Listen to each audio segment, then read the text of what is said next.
The City of Port Phillip respectfully acknowledges the traditional owners of this land, the people of the Kulin Nations. We pay our respects to their elders, past and present. We acknowledge and uphold their continuing relationship to this land. Welcome, everybody. Thank you for coming here this evening. This meeting is being conducted in a hybrid style tonight, and we thank those of you that are here in the chamber in person, but there's also a number of people joining us online. This meeting will be streamed by via Council's webcast page and also on our Facebook page. And the recordings of these meetings are copyrighted and should not be altered or reproduced in any way without prior written permission of Council. If we experience obviously any technical difficulties, we might take a quick break to rectify any issues that may emerge. I remind attendees here this evening virtually and in person that any member of the public addressing Council must extend due courtesy and respect to Council and the processes under which we operate. And please take direction from myself when asked to do so as the position of Chair. Please remain respectful, and statements or questions must not be defamatory or offensive in nature, and they should also not be aimed at embarrassing a councillor, a member of Council staff, and also all questions and comments should remain firmly in the remit of the powers of Council. We've got a full deck of councillors here this evening, introducing Councillor Bond, Councillor Sirikoff and Councillor Copsey to my left from Lake Ward, Councillor Consolo and Councillor Martin from Gateway Ward, and Councillor Crawford, Deputy Mayor Baxter and Councillor Clark from Canal Ward. Welcome, councillors. There are no apologies for the meeting this evening because we're all present, so let's move from item 1 now to item number 2, which is the minutes of the previous meeting. Councillors, the minutes of the council meeting of the 18th of May have been circulated. Are there any questions in relation to this document? There being none, I'll ask for a mover. Councillor Bond, thank you. Councillor Martin, thank you to second. All those in favour? That is carried. Councillors, item number 3 is declarations of conflict of interests. Are there any declarations you'd like to make tonight? Councillor Copsey. Thank you, Mayor. In relation to item 7.1, around purchasing Duke Street, St Kilda site for public open space, I wish to declare I own property within the vicinity of that matter, and out of an abundance of caution to avoid perceived or actual conflict, I'll excuse myself for that item. Thank you for your prudence and thank you for your declaration, Councillor Copsey. Any further declarations? Okay, councillors, I now seek leave to move a condolence motion, and the condolence motion is being added to tonight's agenda for Perce White. The City of Port Phillip mourns the loss of Percy White, a lifetime servant of the Port Melbourne community. Percy was born and educated and worked in Port Melbourne all of his life, starting out as a postman. Then he owned a milk bar for a number of years before commencing work on the waterfront as a shipping clerk in 1964. There's a great photo of him there being shared with us tonight. Percy was elected to the City of Port Melbourne Council on the 26th of August 1972 and served as a councillor for 22 years until the City of Port Melbourne, South Melbourne and St Kilda amalgamated into the City of Port Phillip in 1994. During his 22 years on council, Percy served as mayor none less than 6 times. During his time on council, he served on numerous committees, including the Knott Street Primary and Graham Street Primary Schools committees, and was a state-appointed advisor to the Port of Melbourne Authority Board from 1986 to 1993. With Jenny Morris, he founded the Port Melbourne Historical and Preservation Society in 1993, and after the closure of the local RSL branch in Port Melbourne, he, along with Bunna Walsh, assisted in keeping what is a very important ceremony in the civic life of our city, the Anzac Day commemoration service that's held each year in Port Melbourne after the RSL branch was closed. He was a founding member, in fact he was the founding member, I think he was member number 1 of the Port Melbourne Historical Society, as I talked about before, and he was also the founding member and a secretary of the Victorian Veterans Association up until 2018. In recognition of his distinguished service, Council will fly its flags at half-mast from St Kilda, South Melbourne and Port Melbourne town halls on the 1st of July 2022. I'm happy to move the motion, councillors, and I would also ask for a seconder, which is Councillor Martin. Councillor Martin, would you like to speak to the motion? Very briefly, Mayor, it was an absolute privilege to have known Person the last 25 years of his life. It's sad but fitting that Perce has left us only a few weeks after his very close comrade Bunner Walsh left us, and Perce and Bunner between them were absolute legends in Port Melbourne. The Mayor's outlined a lot of what Perce did, but I was also involved with Perce at a personal level. I knew some of his family. Perce was a very active member of the local Port Melbourne Labor Party branch back in the late 90s and the early noughties, where it was a very interesting time to be a co-member with Perce, who had very, very strong political views, very, very strong views about the union movement. He was never scared to share those views with people. But he was also a man of the people, and he was always trying to do his best for the people of Port Melbourne. And he and Bunner used to organise, of those with very long memories, the annual Port Melbourne Festival, which we like to think in Port Melbourne we could have back one day and take it back. And we've currently got a St Kilda Festival. We'd love to have it back in Port Melbourne. But Perce and Bunner were absolute stalwarts of that. The Mayor's mentioned the marvellous contribution they made to the Anzac Day ceremonies, and Perce and his good friend Bunner will be up there watching us. They are huge losses, two giants of the Port Melbourne area, and Perce in particular, a huge loss to our municipality for all of his municipal efforts as Mayor and all the other things he did as a councillor. So, yeah, very sad to be in a position of having to second the motion, but outstanding contributions to Port Melbourne and the city of Port Phillip. Thank you, Councillor Martin. Would anyone else like to speak to the motion?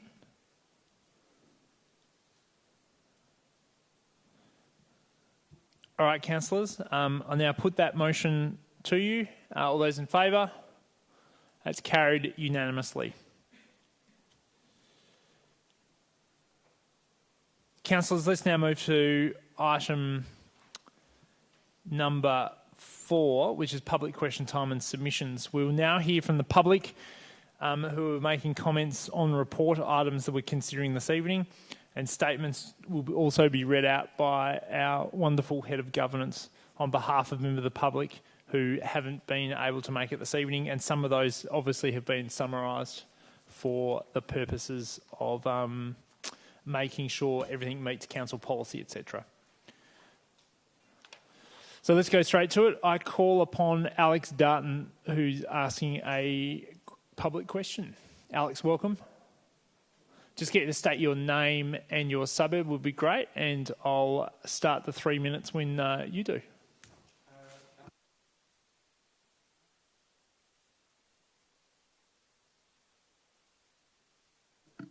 Is that better? Thank you for coming through. How's that? Mayor, thanks, Alex. My name's Alex Darton. I'm from Elwood. My question tonight is regarding renters. Hold on 1 second. It's can the council create a space for renters to have a dialogue with you as such, an ability to have an ongoing relationship? Because I've noticed on the website on your website that renters seem to make up majority of the residents in this this city, but there doesn't seem much information on your website about or for renters. And this is specifically regards to climate change adaptation. They're going to be the hardest hit. So, yeah, the question is, can you create a space, or is there one that I'm missing for renters to engage with you? Thanks, Alex. I appreciate that. Tony Keenan, can you help us out? Thank you. Through you, Mayor.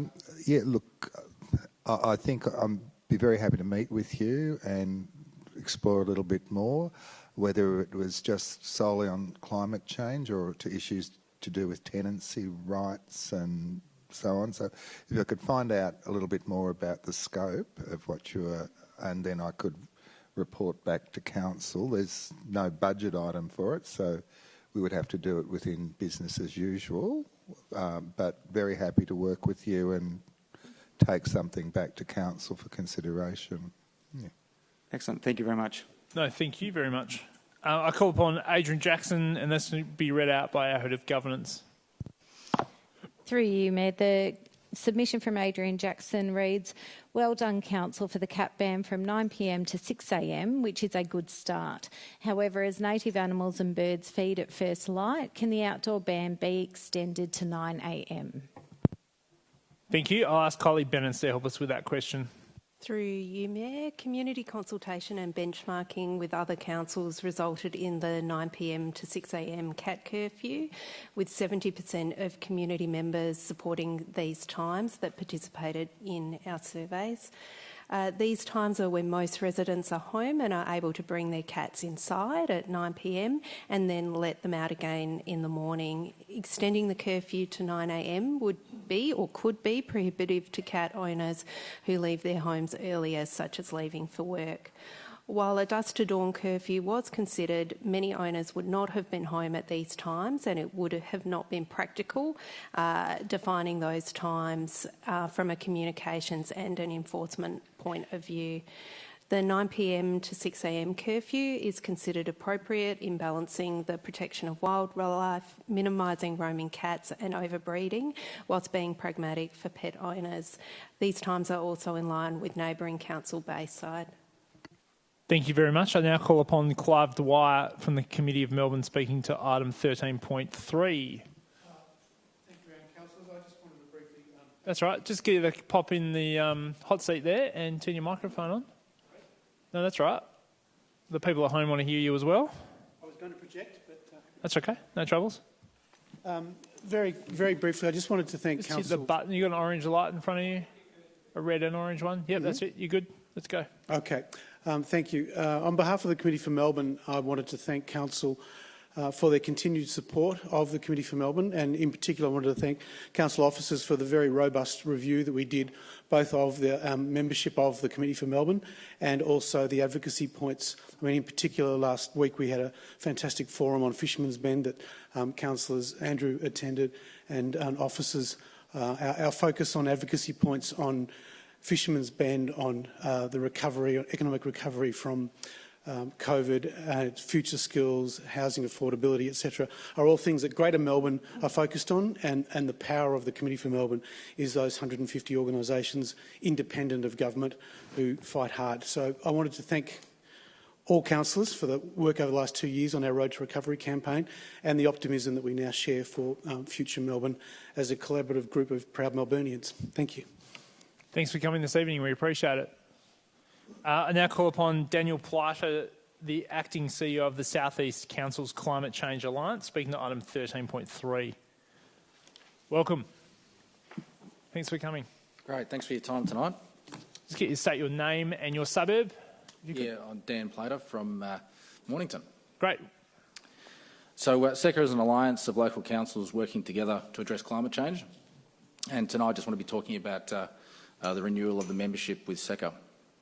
Our council members include Bayside City Council, Frankston City Council, Mornington Peninsula Shire Council, City of Greater Dandenong, City of Casey, Cardinia Shire Council, Bass Coast Shire Council and the City of Port Phillip. Our members recognise the benefits of regional collaboration to address climate change and common challenges and issues.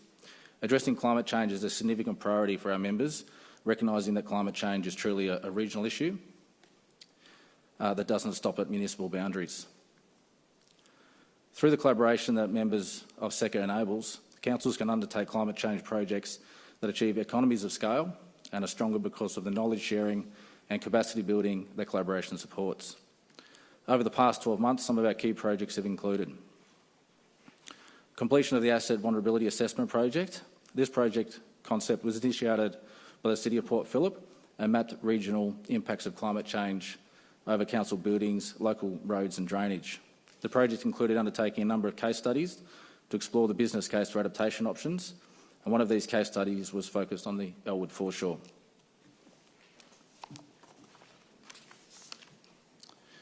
SECA has just completed an electric vehicle regional charging infrastructure roadmap, incorporating work already undertaken by the City of Port Phillip. This project strongly positions council to identify the most suitable sites for public charging stations over time and develop suitable policy. We're continuing to participate and shape the Greater Melbourne Regional Adaptation Strategy, recently SECA received funds in a non-competitive funding round under this strategy to undertake several risk assessments and adaptation plans for small businesses. This project extends from the completion of the Small Business Energy Saver project, delivered with funding from Sustainability Victoria. This project resulted in 144 businesses in the City of Port Phillip engaged, with 6 completing energy efficiency upgrades and 39 still in progress. Together with other greenhouse alliances across Victoria, we made a submission to the Electricity Distribution Price Review in 2021. For the City of Port Phillip, this will result in an operating saving of approximately $53,000 and regulated asset-based savings of $68,000.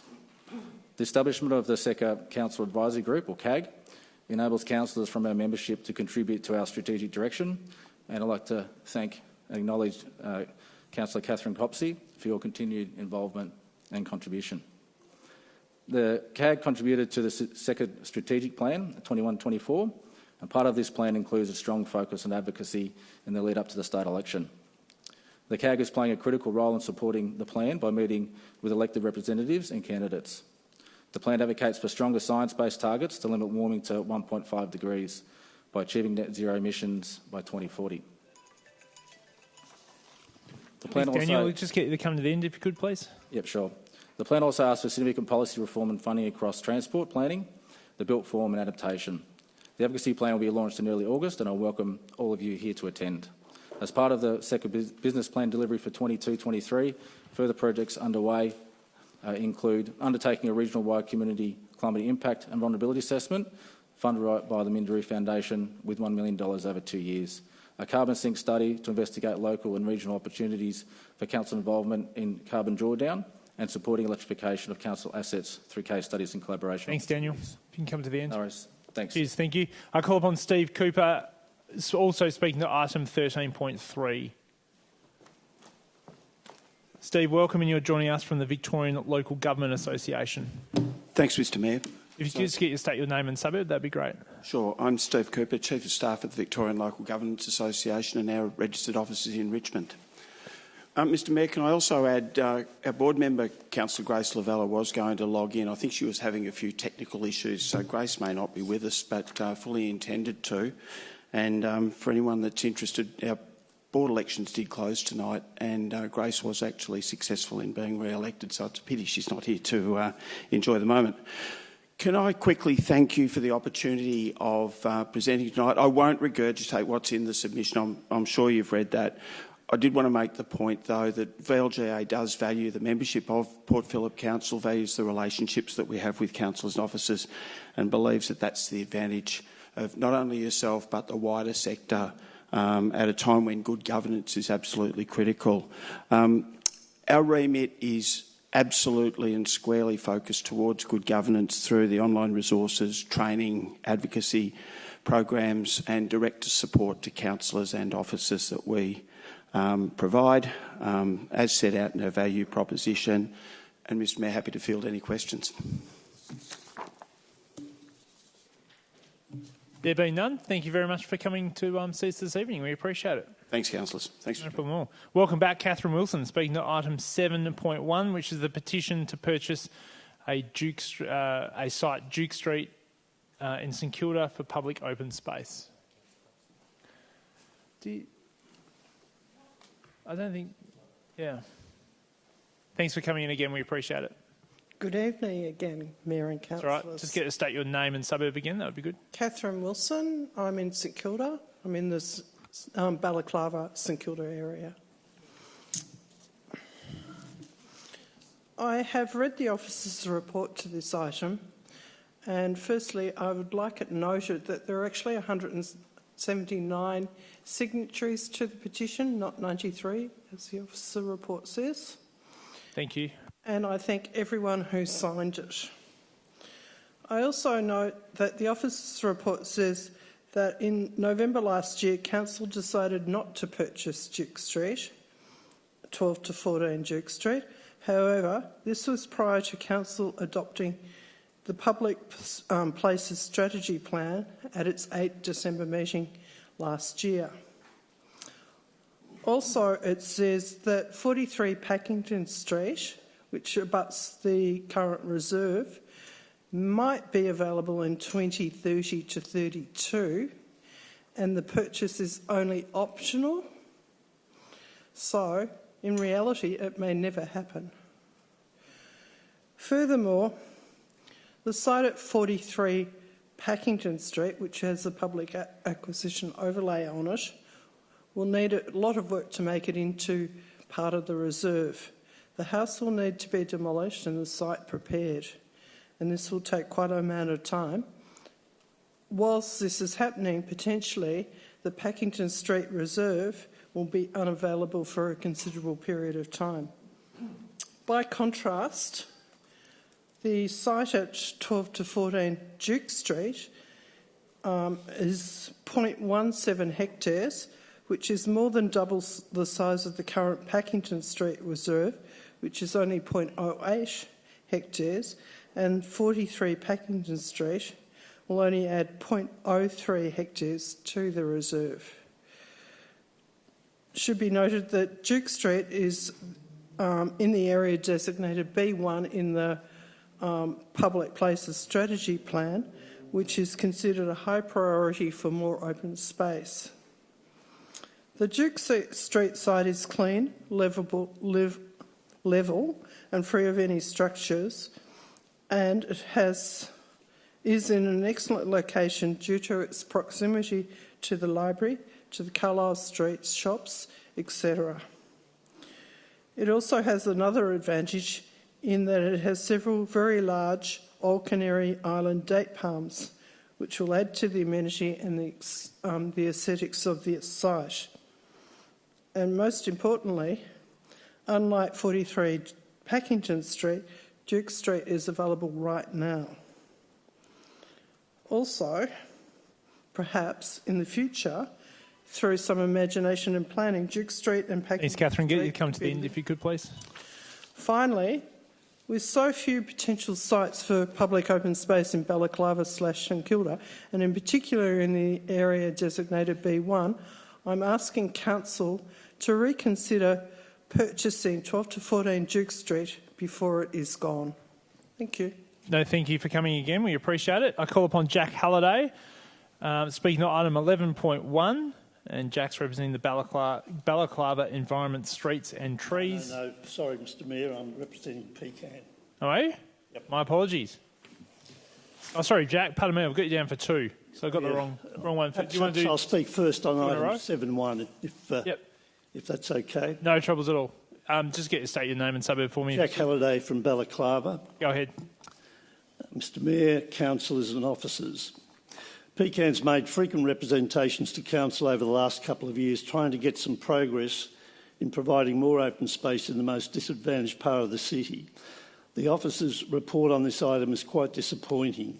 It clearly involves no decisions about open space being made until 2026.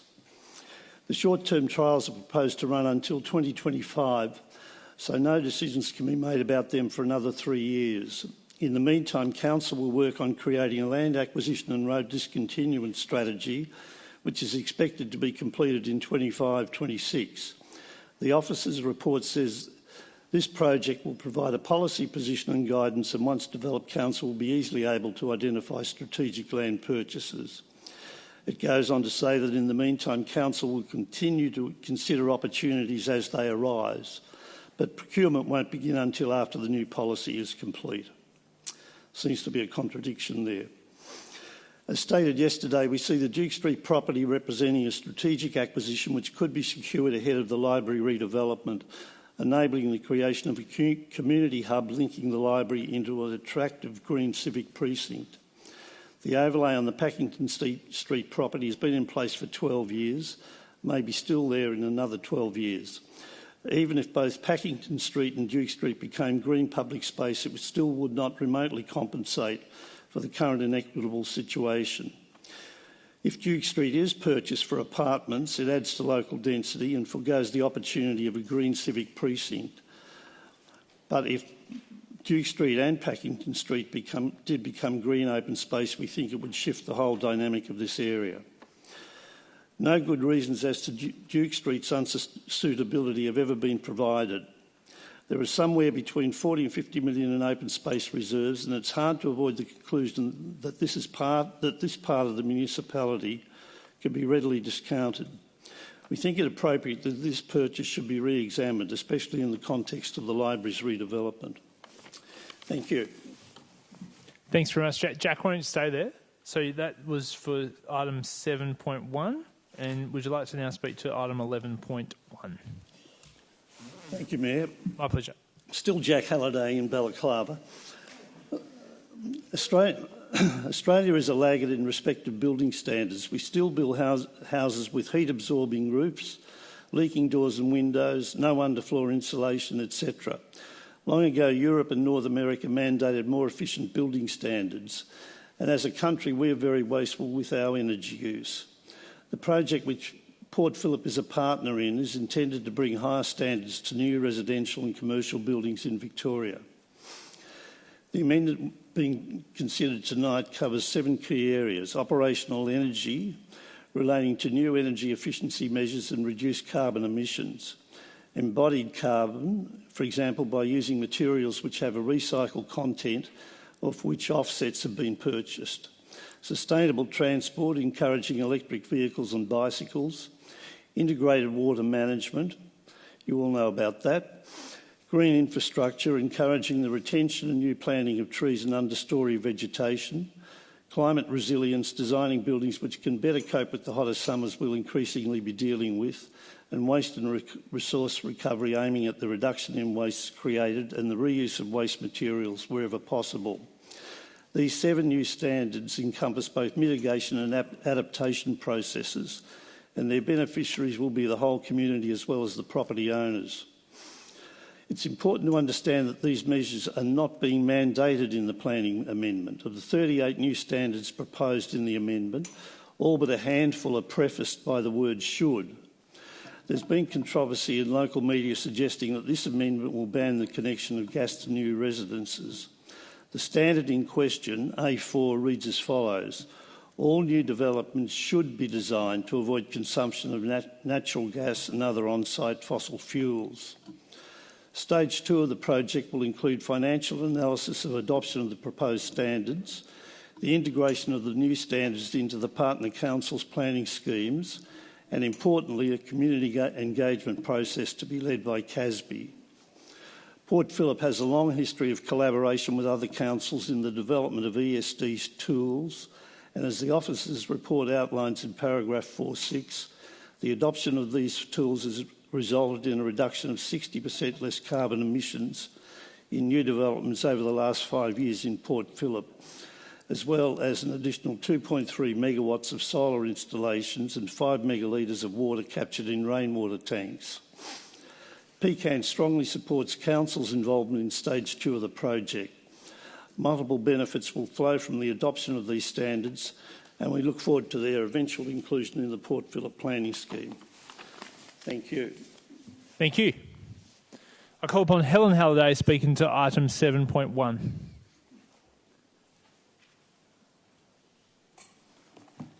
Welcome, Helen. Just get to state your name and your suburb, and your 3 minutes starts when you do. Helen Halliday. I also live in Balaclava. I wish to address the issue of the purchase of the Duke Street allotment, and my initial point is to query the officer's recommendation. My understanding of a petition is that it's a request to the councillors from its citizens to consider issues, not a request that's mediated by officer reports. However, given that we do have an officer's report, and as has been pointed out by the others, the officer's report itself does not provide any solutions until well after 2026, and possibly not until 2029 to even consider a proposal such as the one in Duke Street. So therefore, I'm going back to the recommendations that were made in the Open Space Strategy of 2009, because that appears to be the only one that actually provides a series of points which the Council can legitimately consider when it's assessing a piece of land. And I've circulated that to the councillors. And basically what it says is, does the piece of land address a shortfall of open space? Yes, this does. The second one, does it contribute to water conservation and environmental sustainability, including WUSD and ESD features? Yes, it does. It's on the Shakespeare Main Drain Creek, and it is a fabulous point of interest for people at that level. Does it improve quality of open space and access opportunities? Yes, it does. Fourthly, does it contribute to trail provision, off-road paths or trail links? Yes, it does. Does it contribute to social and family recreation space? Yes, it does. Does it protect environmental and cultural values? It is on the nexus between the St Kilda Library, which is a cultural centre for the council, and it also connects to one of our most prized in our area anyway, the Shakespeare Main Drain. So yes, it does. Is it located at the edge of a major activity centre? Yes, it is. Is it an asset which needs improvement? Yes, it is. Does it target adolescents, older adults, people with disabilities, for example, and an access for all regional playground, community garden for the elderly? For all of these things, yes, it can. We point out yet again, Balaclava has 6 open space areas and East St Kilda. Port Melbourne has 56, Middle Park has 26. We do not want to wait another 10 years. Thank you, Mr Mayor. No, thank you, Helen. Appreciate you coming this evening. I call upon Hannah Lawson, speaking to item 7.2.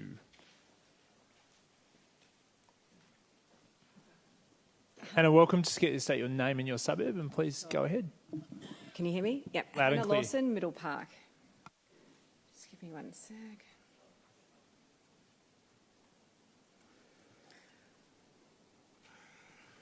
Good evening. I'm Hannah Lawson, and I'm the Vice President of the School Council of St Kilda Park Primary School. I'm representing SCIPS to voice our continued opposition to the proposal to construct a new public toilet facility 100 metres from our school's entrance. As the School Council, we were surprised and very disappointed that the City of Port Phillip did not communicate with the school prior to making this decision. We do understand the need for public toilet facilities within the local area, and we are aware of the CPTED principles.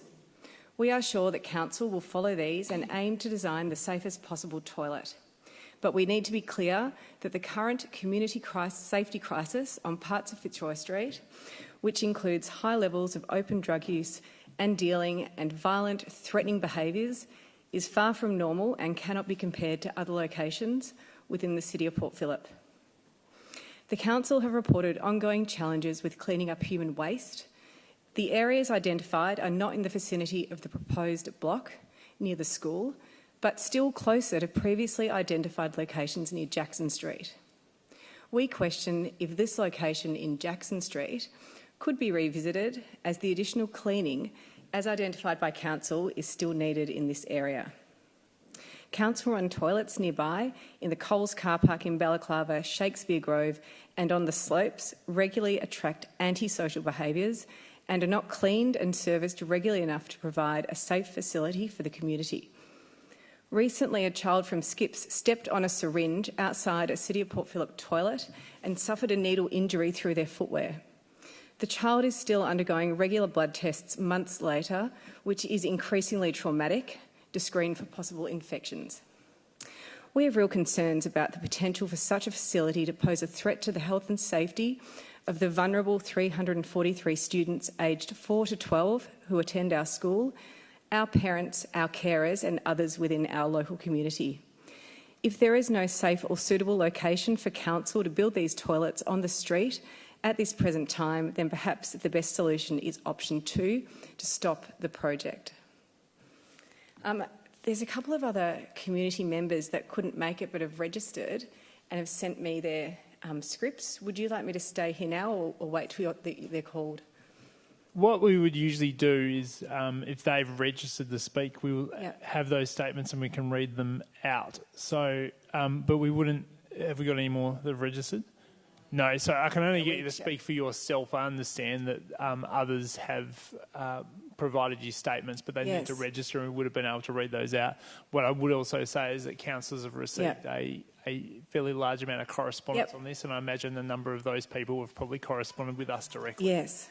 I know when we spoke before, though, I think there was an opportunity to read some of them. Is that right? Yeah, they're for people that have submitted, before the meeting, effectively, that we will read out.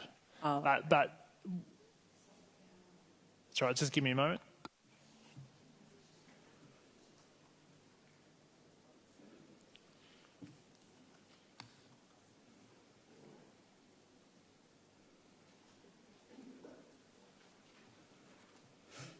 How many do you have? 2, and they're both under 2 minutes. I wouldn't usually do this, but what I'll allow you to do is I'll give you another minute. Don't name the people in the statements, if that's okay, because basically you're speaking on behalf of yourself as opposed to somebody else. I don't want you speaking on behalf of somebody else and misrepresenting them. Okay, thank you so much. Can I have a minute for each? They have taken the time. Let's be quick. Let's go. Okay, thank you. Okay, this proposal brings an unacceptable set of risks to this group of young children, and it will undoubtedly bring the crisis of homelessness and public drug use from the west side of Grey Street, Canterbury Road, to the east side and up towards the park. Since learning of this proposed toilet block, I've walked around the streets of St Kilda inspecting the public toilet facilities, and they are deplorable. The block in Cantani Gardens have graffiti inside, one with a broken handle, and when I went there was clothing on the ground right outside and what looked like human waste, and there are some photos that have been sent in.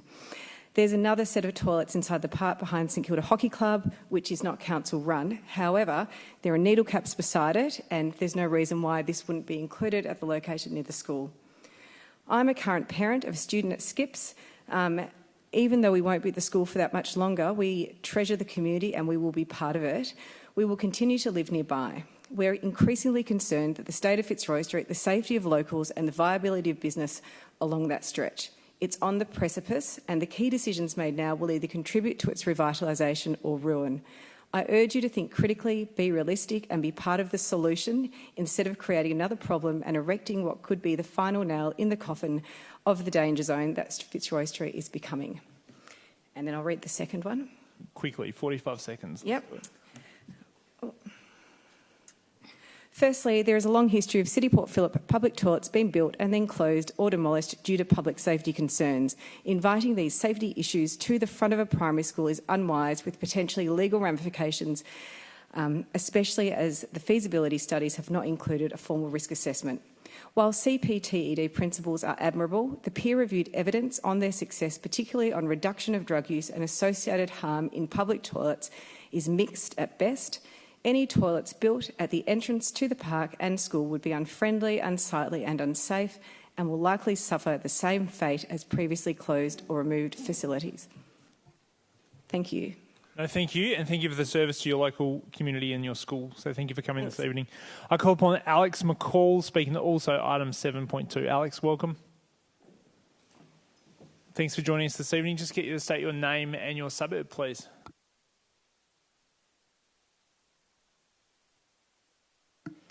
My name is Alex McCall and I'm also from St Kilda, and I am a parent of a young child at St Kilda Park Primary School.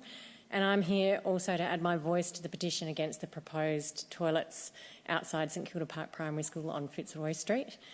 And I'd like us for a moment to imagine a scenario, and in this scenario we are 8 years old and we're a little boy attending St Kilda Park Primary School. And I'd like you to imagine that the bell has just gone and you're leaving school to go and meet your ride, your parents or your carer. And as you stand outside the school, you see that most kids are jumping into the cars of their parents. You can see that they don't wait around, they run off, they laugh, they jump, they chatter, and off they head, or they ride their bikes like crazy. And you're waiting because your parents or carer have stated that they're going to be a little bit late. And while you're waiting, you need to go to the toilet. And you see the toilets over there. You don't want to go back to school because school has finished. So you head off to the toilets that have been erected in the space just outside your school. Now, you go there because you think that they are safe, but based on what we know about the public toilets in St Kilda, that is not the case. There is an obvious ongoing safety issue to the public toilets. I'm not alone in my concern that these toilets present an unacceptable safety risk to our students and to the wider community. Elsewhere in St Kilda, public toilets have become dirty and unsafe spaces that attract drug users and other antisocial behaviours, as well as being places of sexual assault. I'd like you then to imagine that you're that 8-year-old boy going by himself into those toilets, unsupervised. I believe that the public toilets are important for our community, but that the facility and the proposed location is unacceptable. I'm in active opposition to this risky project and urge the Council to reconsider and find either a more suitable location or to stop the project altogether. Thank you. Thank you. Thanks for coming this evening. I call upon Harry Goldberg, speaking to item 7.2.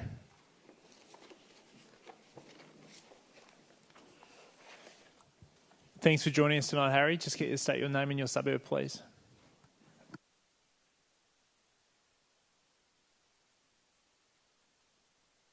Very clever. My name is Harry Goldberg. I live in Fitzroy Street at the George. Although I do not have school-aged children, I feel part of St Kilda Park primary community as I reside in the George, which is a very close neighbour of the school. I do feel for the council. Trying to locate a toilet block is a thankless task, as a typical response is not in my neighbourhood. However, when it comes to placing it close to a primary school, responsible, caring citizens will prioritise the welfare of the school kids above their own. Pushing the negative externality of a toilet block onto school kids is a step too far. The arguments put up in the council document may be all well and good, but carry little weight when the proposed location is next to a primary school. A primary school completely unbalances standard cost-benefit analysis. I'm not laying blame on the council by any means, but in recent times, most likely due to COVID, there has been a definite increase in the number of disadvantaged individuals congregating in the area. Unfortunately, at the George, we have had significant experience with less fortunate individuals. We have found out to our cost that once a site has been identified as a place to congregate, sleep, drink, shoot up or get beat up, there is a virtual beacon sent out which attracts fellow travellers. The CPTED process, heavily relied upon in the Council's report, may work well in theory, but not so much in practice. In practice, not having the toilets near the school is going to be the best protection the primary school kids can have. In the council document, reputational risks to the council are mentioned. That's on page 20. But there is little said about the potential physical and mental risk to school-age kids. I repeat, I am not laying the blame for the social problems in St Kilda with the council.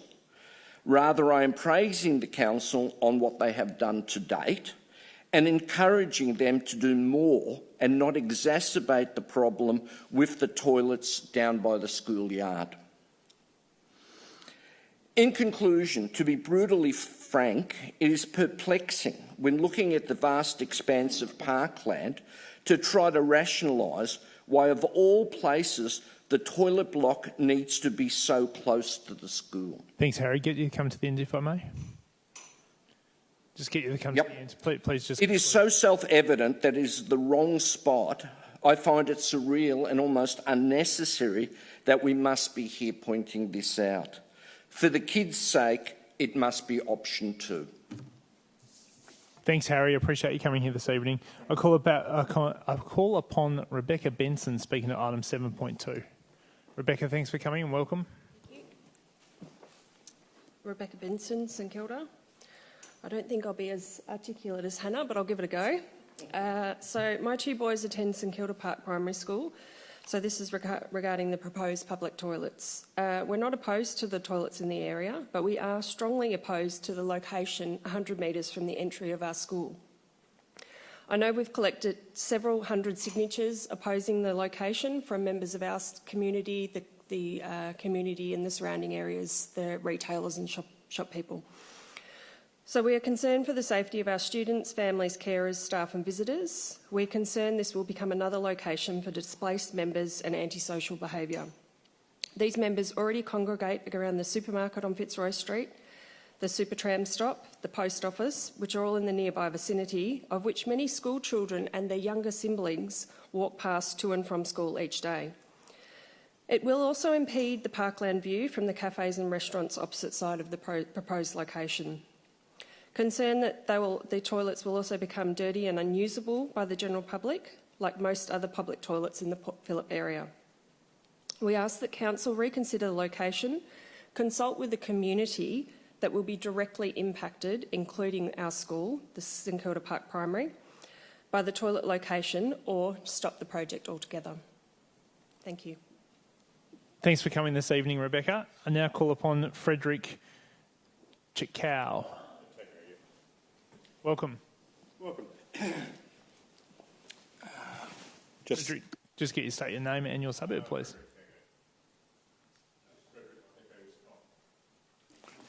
Frederick Teco, St Kilda. Thank you. Yeah.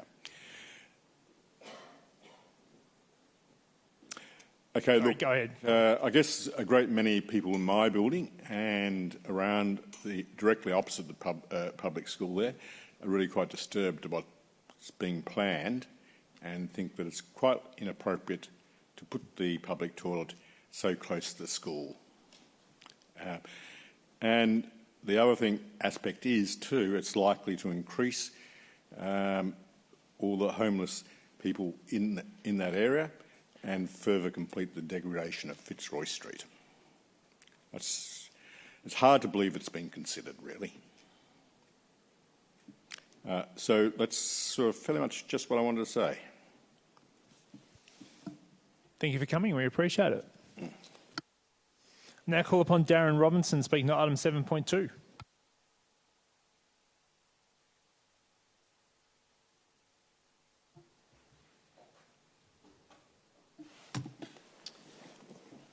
Darren Robinson, St Kilda resident. Today I'm speaking on behalf of Fitzroy, a business that I own. It's located at 155 Fitzroy Street, opposite the proposed public toilet location. Fitzroy employs 18 people, all who live locally. Fitzroy serves over 1,000 customers each week. 85% of our customers live locally, or 850 people use the services and the amenities of Fitzroy. Fitzroy Street has seen many challenges in terms of operating a business. Walking down Fitzroy Street, our community witnesses empty shops, homelessness, antisocial behaviour and criminal activity. 2 weeks ago, 2 police officers were speaking inside Fitzroy. One of the officers had worked in the area for over 2 years, the other was brand new. The experienced officer described Fitzroy Street as being known in 2 parts by the local officers. Fitzroy Street, from Grey Street to the beach, was called the Beirut end, while the other end, Grey Street to St Kilda Junction, he described as the Paris end. I shared with the officers the council plan to erect toilets across the road, and they commented, there goes the Paris end, we'll just call it Beirut from now on. I've witnessed antisocial behaviour around the Light Whale area and the failure of 3 businesses whilst these behaviours continue.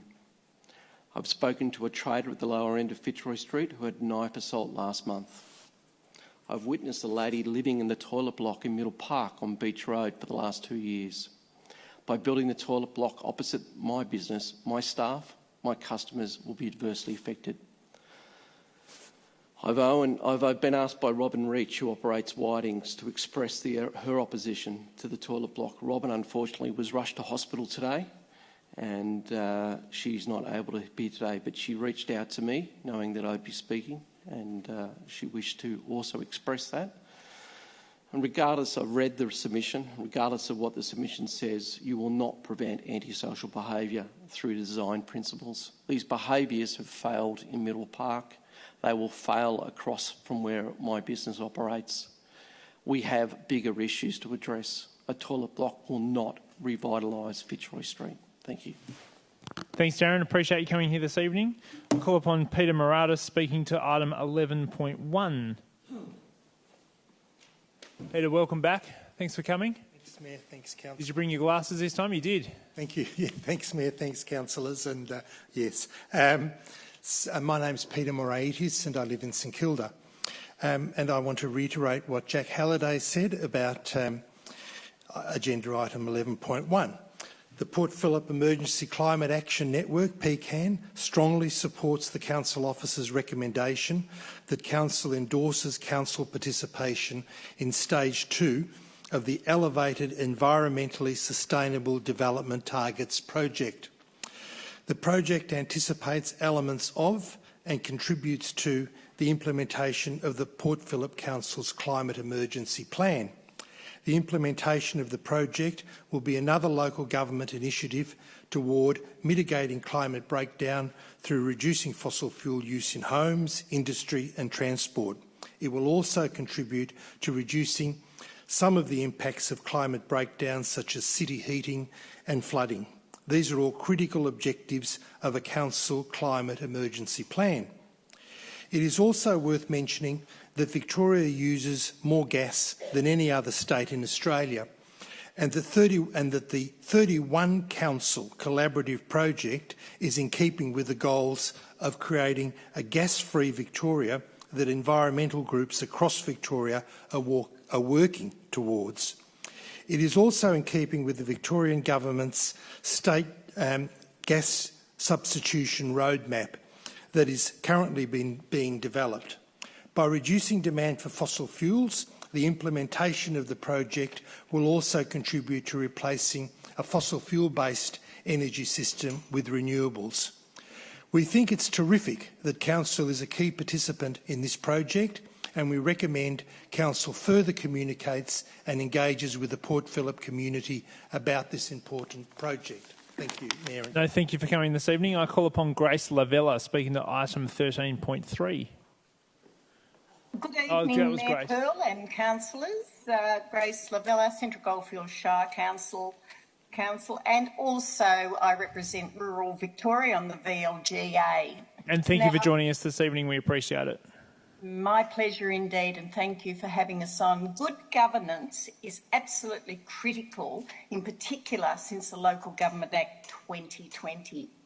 Now, I am to understand that many councillors and councils are still navigating and struggling with the interpretation of the new rules. Councillors are a board of directors with varied experience and political alignments. In particular, down there at Port Phillip, which I think has 2 Libs, 2 Labs, 2 Greens and 3 Independents. No councillor would be totally across the new Local Government Act, even though I am aware you have one councillor who has more than 2 terms. So what we do at the VLGA, we find imperative that we get it right for all your communities. VLGA is unashamedly across all local governance issues. We have a unique forward vision for the benefit of all councils and your constituents. I'd just like to close by saying good governance in all organisations, businesses and corporations is the key to success. And we can tailor your needs for good governance to whatever your requirements are. And I think, Mayor Pearl, you have a cross-section of first-termers. You've got 4, I think, and 4 second-termers plus a long-termer. It's important that you unite together to understand collectively how you want to move forward. And I think that is vital, because we haven't all got the answers because of the Local Government Act. So that's all I'd like to say. But that's what we have to offer you. And I think it's invaluable. And reports I've had back from other councils is we didn't realise how effective you can be coming to us, giving us direction on good governance. Thanks for joining us. That's all I have to say. That's right. Thanks for joining us this evening. We appreciate it. Don't we love that long? Don't we love that long termer? Don't we? Huh? Do we? I now call upon Christina Manarin. Christina. I read her statement earlier. Oh, did you? Thank you for that. So Christina can't join us tonight. Okay. I think we're okay with that. I call upon Gary Smith, speaking to item 7.2. Gary, welcome. Thank you. Gary Smith from Kilda. With my wife and I, Jan, my wife, I've lived at the George in Fitzroy Streets in Kilda for nearly 20 years, almost opposite the primary school. I was Deputy Vice-Chancellor at Deakin University for 8 years and I retired last year. Now, we're grandparents and our older granddaughter has just completed her 7 years at St Kilda Park Primary and the younger one is now in grade 4 at Skips. Over many years, the grandchildren stay with us one night a week and we pick them up from and take them off to school. No plastic wrap in the lunchbox is the rule. We know and love the school. The school is a brilliant example of primary education in the state with strong leadership, excellent teachers, outstanding culture, and it's in the most beautiful setting.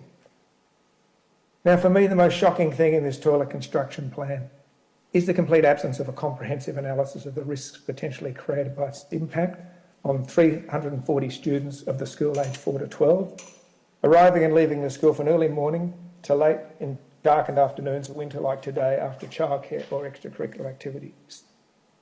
Such an analysis would identify all the potential risks to students at different ages, the severity of the danger in each risk, the likelihood of danger, and set out decisive controls that could ensure that risks are fully managed to protect vulnerable children. It would involve detailed surveys of parents' concerns, a detailed look at the social dynamics on Fitzroy Street, a liaison with child safety specialists. Not to have such a comprehensive document as part of the policy process is a moral and I think probably a legal failing. It's simply reckless in my view. Now, such a comprehensive risk document would, I believe, demonstrate how inappropriate this decision is due to extreme risks which cannot be controlled, as many have indicated. I'm very familiar with the struggles on Fitzroy Street, as it attracts homeless and troubled people coming in many ways at different times. I'm also aware that through the last 20 years, there was a kind of invisible barrier at Grey Street, Canterbury Road, and very few actually ventured to the west near the school. Now, this development will draw displaced people en masse across Canterbury Road towards the school. The petty drug dealers will follow the customers, conflicts will flare, and the recurring social calamity at the east end of Fitzroy Street will extend to the gates of the school. Now, in my academic career, I've taught in public policy programs, and this is a textbook example of public policy failure by disjointed incremental steps.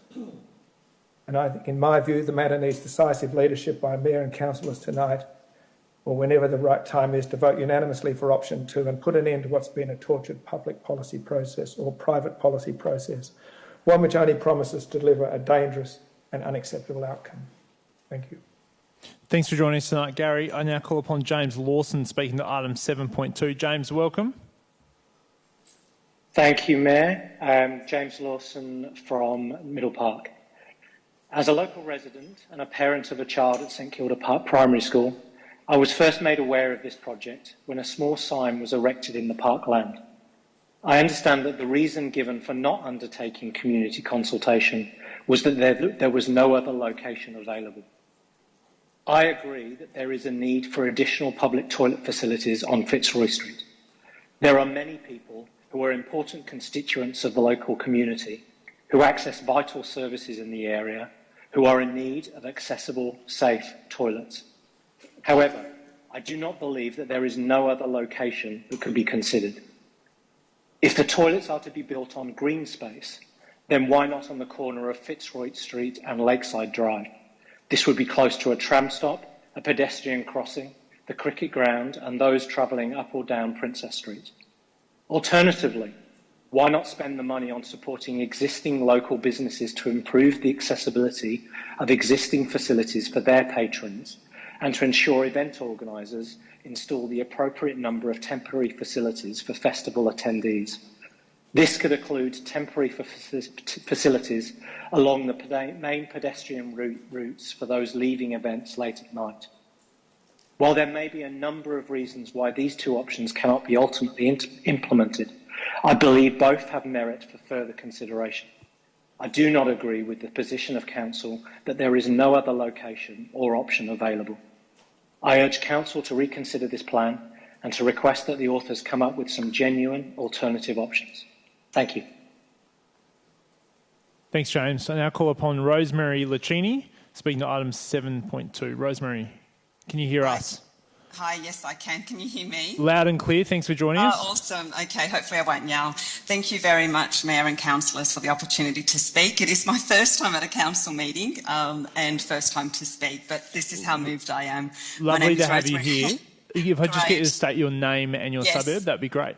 Sure. It's Rosemary Iacolini in Port Melbourne. I just want to say I'm a parent of two children who attend skips. One just recently left. Public toilets can come and go.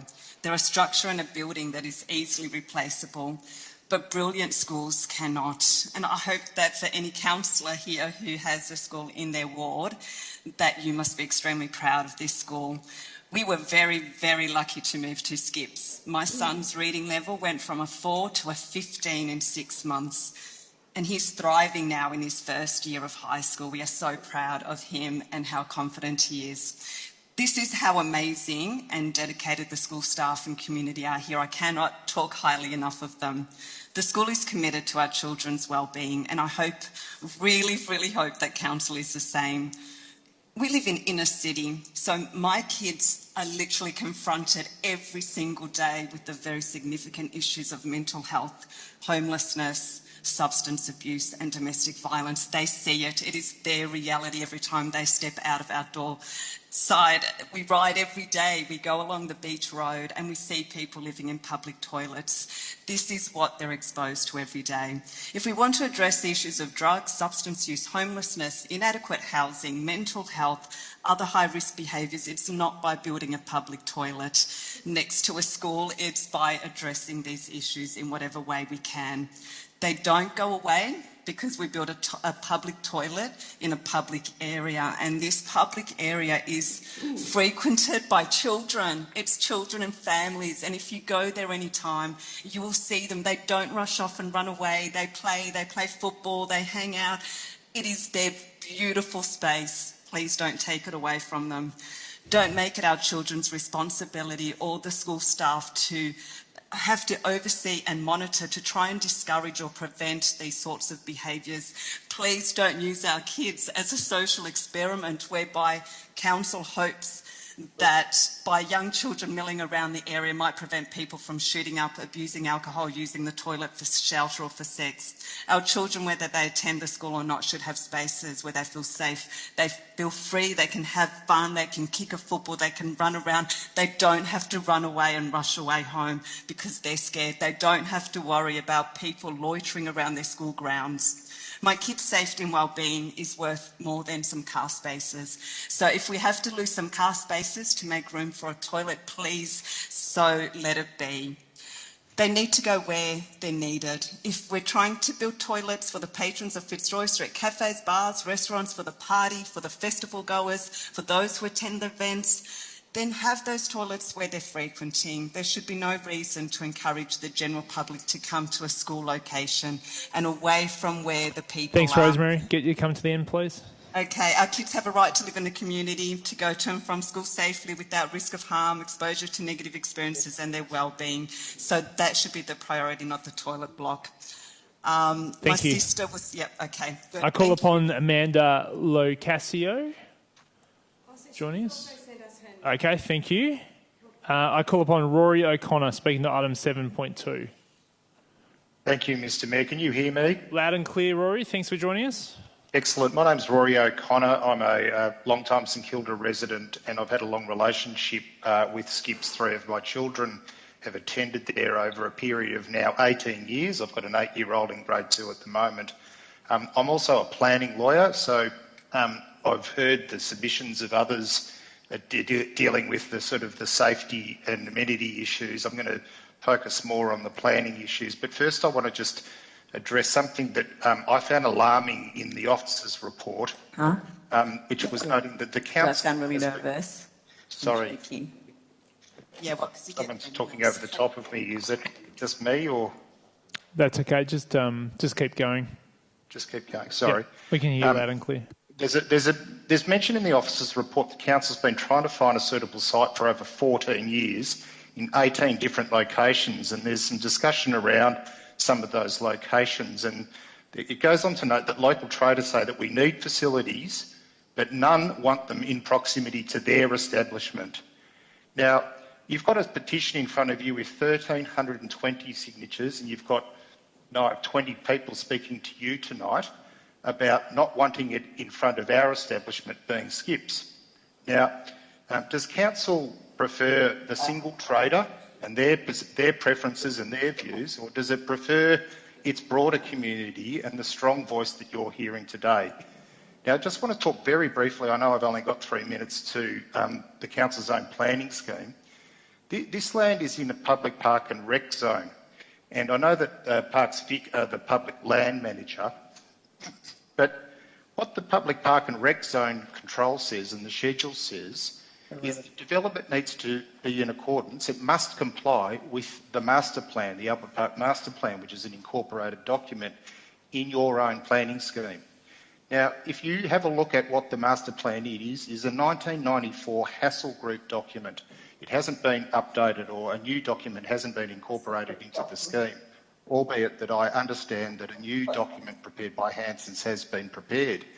And what your planning scheme says is that development in the park must be in accordance with the master plan.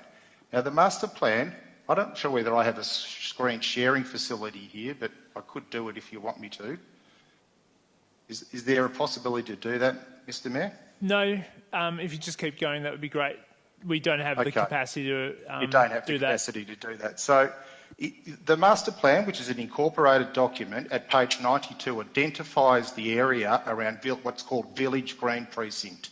And what it talks about is landscaping that area and a new petanque court. I'm not going to go into it anymore because it's really vague about what it's proposing in this location. The new master plan, which I think is an adopted document by the council now, talks about this being a key entry point into Thanks, the Rory. park. Get to come to the end, please. I'll be very brief. The specific initiative in the master plan says provide clearly defined park entrances and landscape treatment to make them more identifiable as welcoming and open spaces to Albert Park to increase visibility, accessibility and safety. Great. Thank you. Thanks, Rory. I call upon Linda Tully speaking to item 7.2. Good evening. Hi, good evening, Council, and thank you very much for letting me speak tonight. My name is Linda Tully and I live in St Kilda, and I urge the Council tonight to vote with option number 2, which is to not proceed with this proposed plan. I've written to a number of council members echoing what we've heard tonight, concerns with the proposal, mostly from a safety perspective. Not an interruption. I timed it. That was and also taking into account what a number of the people tonight, including Darren, has said about the potential impact of this proposal on the businesses. That still holds, but also I've had the opportunity to review the paper that was circulated to council members in anticipation of the meeting tonight. And there are a number of concerning issues in that paper. I echo what Rory has said earlier around planning, but in addition to that, one of the fundamental things that I ask Council to consider tonight is you have absolutely no requirement to proceed with what is being put forward to you tonight. There is no statutory requirement to deal with this. There is no reason why Council needs to proceed with this development. And given all of the opposition to it, I respectfully ask you to say no. In addition, it is really disappointing that, for whatever reason, the only reason why people around the area got to know about this is because you put up barriers and said we're basically going to build. So the informed strategy.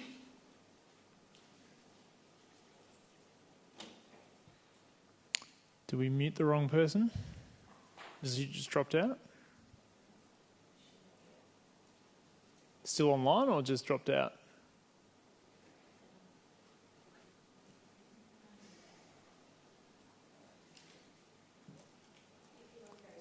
Yeah, Linda, if you can hear us, we'll come back to you in about 5 or 6 minutes' time.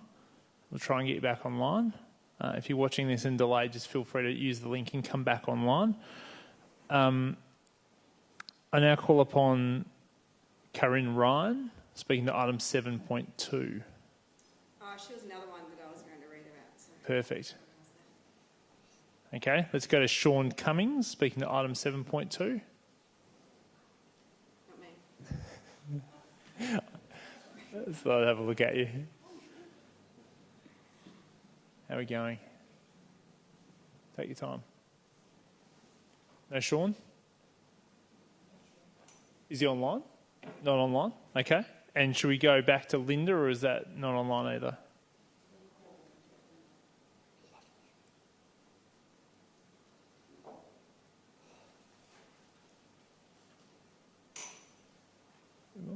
All right.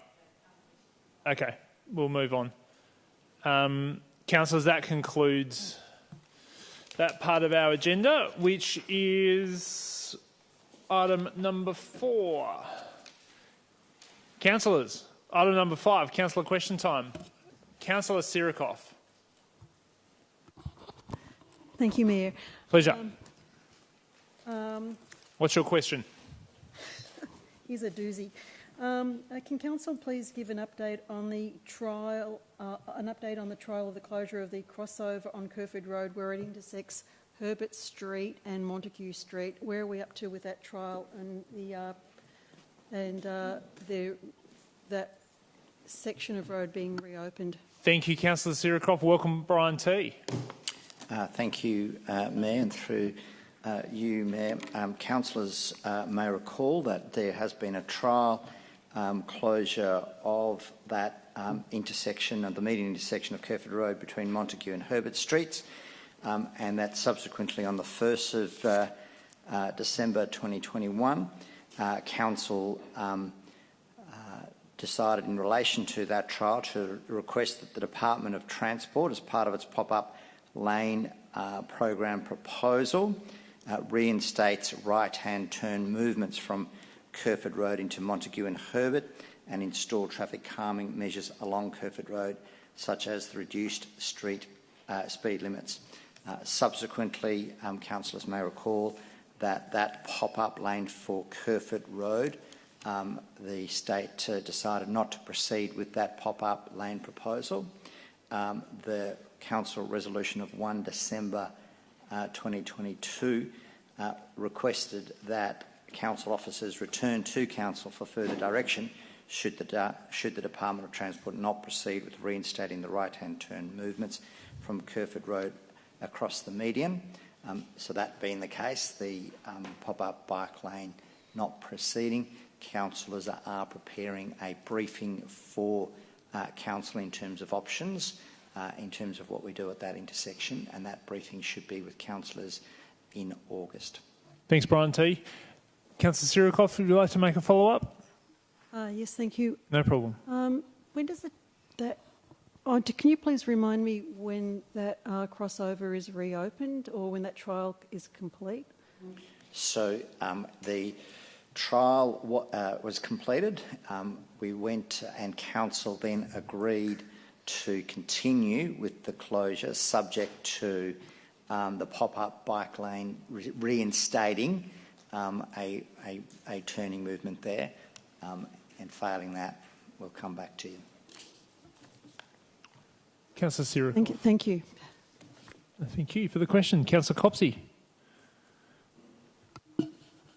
Yes, I wanted to take up the question that's been asked in one of the budget submissions we heard last night and through a number of budget submissions received regarding operational sustainability funding in years 2 and 3, the out years of this budget. I'm just wondering if officers can give some clarity around the items that covers and whether there has been a reduction in sustainability services. Great. Kylie Bennett. Through you, Mayor, the draft 22-23 Council Plan and Budget highlights the range of actions Council is taking to address the climate emergency. It also outlines the proposed allocation of funding for sustainability within the Council budget for the next 4 years, which is around $32.8 million across both operational and capital works initiatives. There's been no change to the base budget over the next 4 years. However, project funding does fluctuate year to year due to the delivery of key capital and operating projects, for example, the delivery of the new Eco Centre and the energy efficient streetlight upgrade, amongst other projects. If endorsed by Council through the Council Plan and Budget later this month, in the 22-23 financial year, Council would commence a review of its Act and Adapt Sustainable Environment Strategy as it reaches the midway of its lifespan. In parallel to this, again, if endorsed by Council through the final budget process, it's envisaged Council will develop a climate emergency plan, and funding has been included in the draft budget to support its development. It's intended that this work will measure progress towards Council's targets and inform the identification of actions and timeframes to meet these using an evidence-based approach. This will also help inform future budget discussions with Council with respect to sustainability funding. Please go ahead, Councillor Copsey. Thank you for that comprehensive answer. And if I could just seek explicit confirmation that beloved programs such as the Environmental Leaders course are included in the recurrent operational funding and are continuing. Yes, that's correct. Thanks very much. Councillors. Councillor Martin. Given that today is World Elder Abuse Awareness Day, can council officers very briefly summarise for council what our council is doing to assist in addressing elder abuse?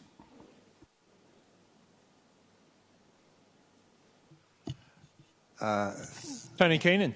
Through you, Mayor. Thank you, Councillor Martin. Today, as you rightly point out, is Elder Abuse Day, World Elder Abuse Awareness Day, and it's officially recognised by the UN in 2011. We know that rates of elder abuse are underreported, but the Australian Institute of Family Studies estimate up to 14% of older people in Australia are affected. Last year, the City of Port Phillip passed a notice of motion and committed to the Every Age Counts campaign to end ageism and elder abuse. We do a whole range of things throughout the year through our services that we provide to older residents, the direct home care, but also things such as our community transport, our social inclusion programs, and our staff are well trained to look for signs of elder abuse within that. And today, through working with the Older Persons Advisory Committee, the Council's own advisory committee, we organised a community awareness event today, and that was done with Council staff and members of the Older Persons Advisory Committee. So thanks for raising that, Councillor Martin. Thanks, Tony Keenan. Councillors, any further questions? Now, just a quick review of the governance rules here tonight under Division 12, Section 64. I think it's only appropriate that when the head of governance departs, that it's appropriate that we acknowledge her service publicly. I just want to note that Kirsty Pearce is leaving us on Friday, and I just want to publicly, as Mayor, thank her on behalf of Council and councillors for her service to the City of Port Phillip, and wish her all the very, very best for her future endeavours at some other city somewhere else. But we sincerely appreciate the advice and guidance that you've provided all councillors during your service to the city, and wish you all the very best for the future. And I'll allow other councillors to make some comments in the CEO if anyone wishes to do so. Deputy Mayor Baxter. Thank you, Mayor. I'd like to, just add my voice to what you said and thank Kirsty Pearce in the most public and embarrassing way possible. So. No worries. Mr. CEO. Through you, Mayor, I'll say my thanks to Kirsty at the staff farewell on Friday. I know she doesn't like public speeches or even things on screen, so I'm just going to say thank you, Kirsty, and your service, good humour and excellent advice is going to be sorely missed.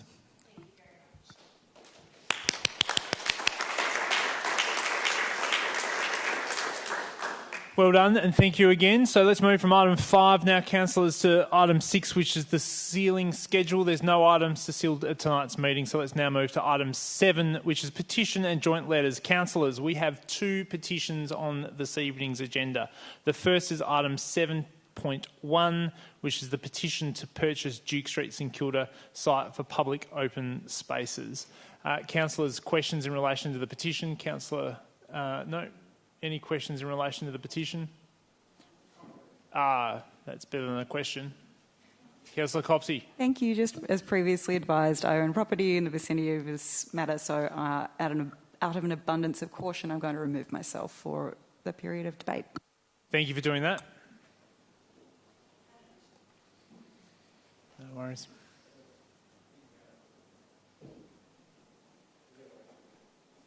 Deputy Mayor Baxter. Thank you, Mayor. A question for the officers, and you don't have to go into detail, this can be relatively high level, but some of the petitioners mentioned that the site on Duke Street had already been levelled and that it's basically grass and trees now. Would the state that it's in now be sufficient for essentially making that an open space now, or would there need to be more investigation done on things like soil and stuff like that to go forward? Tony Keenan. Through you, Mayor, and Chris Carroll might want to add to this, but my understanding is yes, there would need to be more investigation taken as to whether it would be suitable and what you would need to do to convert that to open space, but particularly in this part of the city, soil contamination would, I imagine, be the first thing. I don't know if Mr. Carroll wants to add. Thanks, Tony Keenan. Deputy Mayor Baxter. Thank you, Mayor.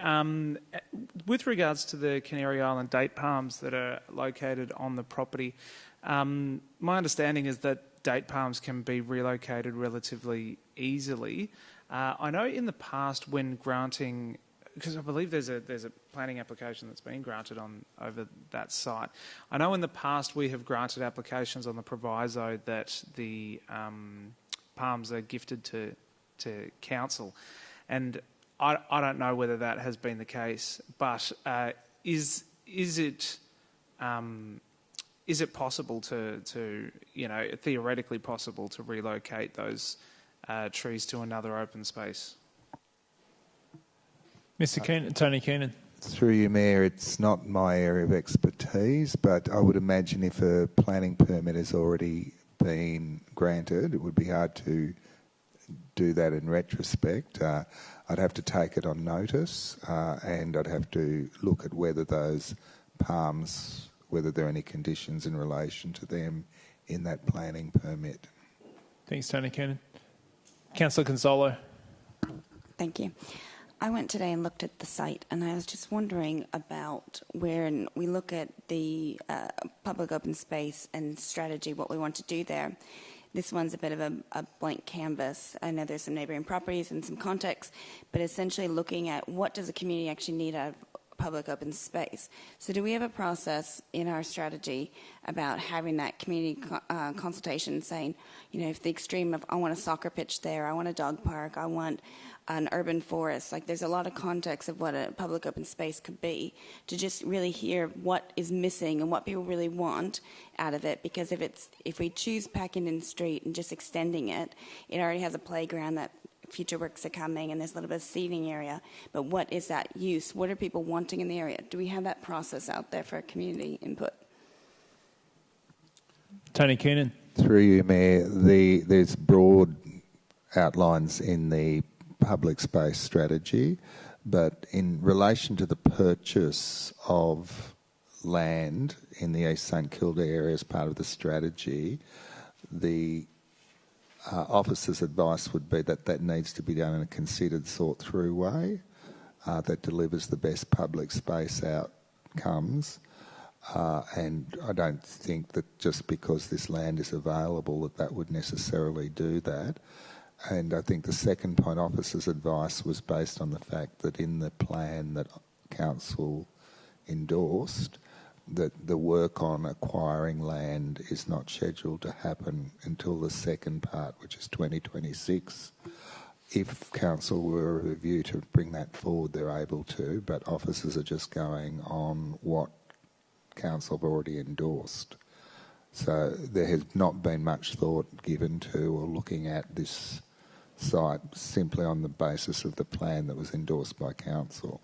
It is up to council if you want to bring that forward, but very little thought's been given to that particular piece of land, mainly because we're implementing the policy as passed by council. Thanks, Tony. Councillors, any further questions from you? Go ahead, Councillor Crawford.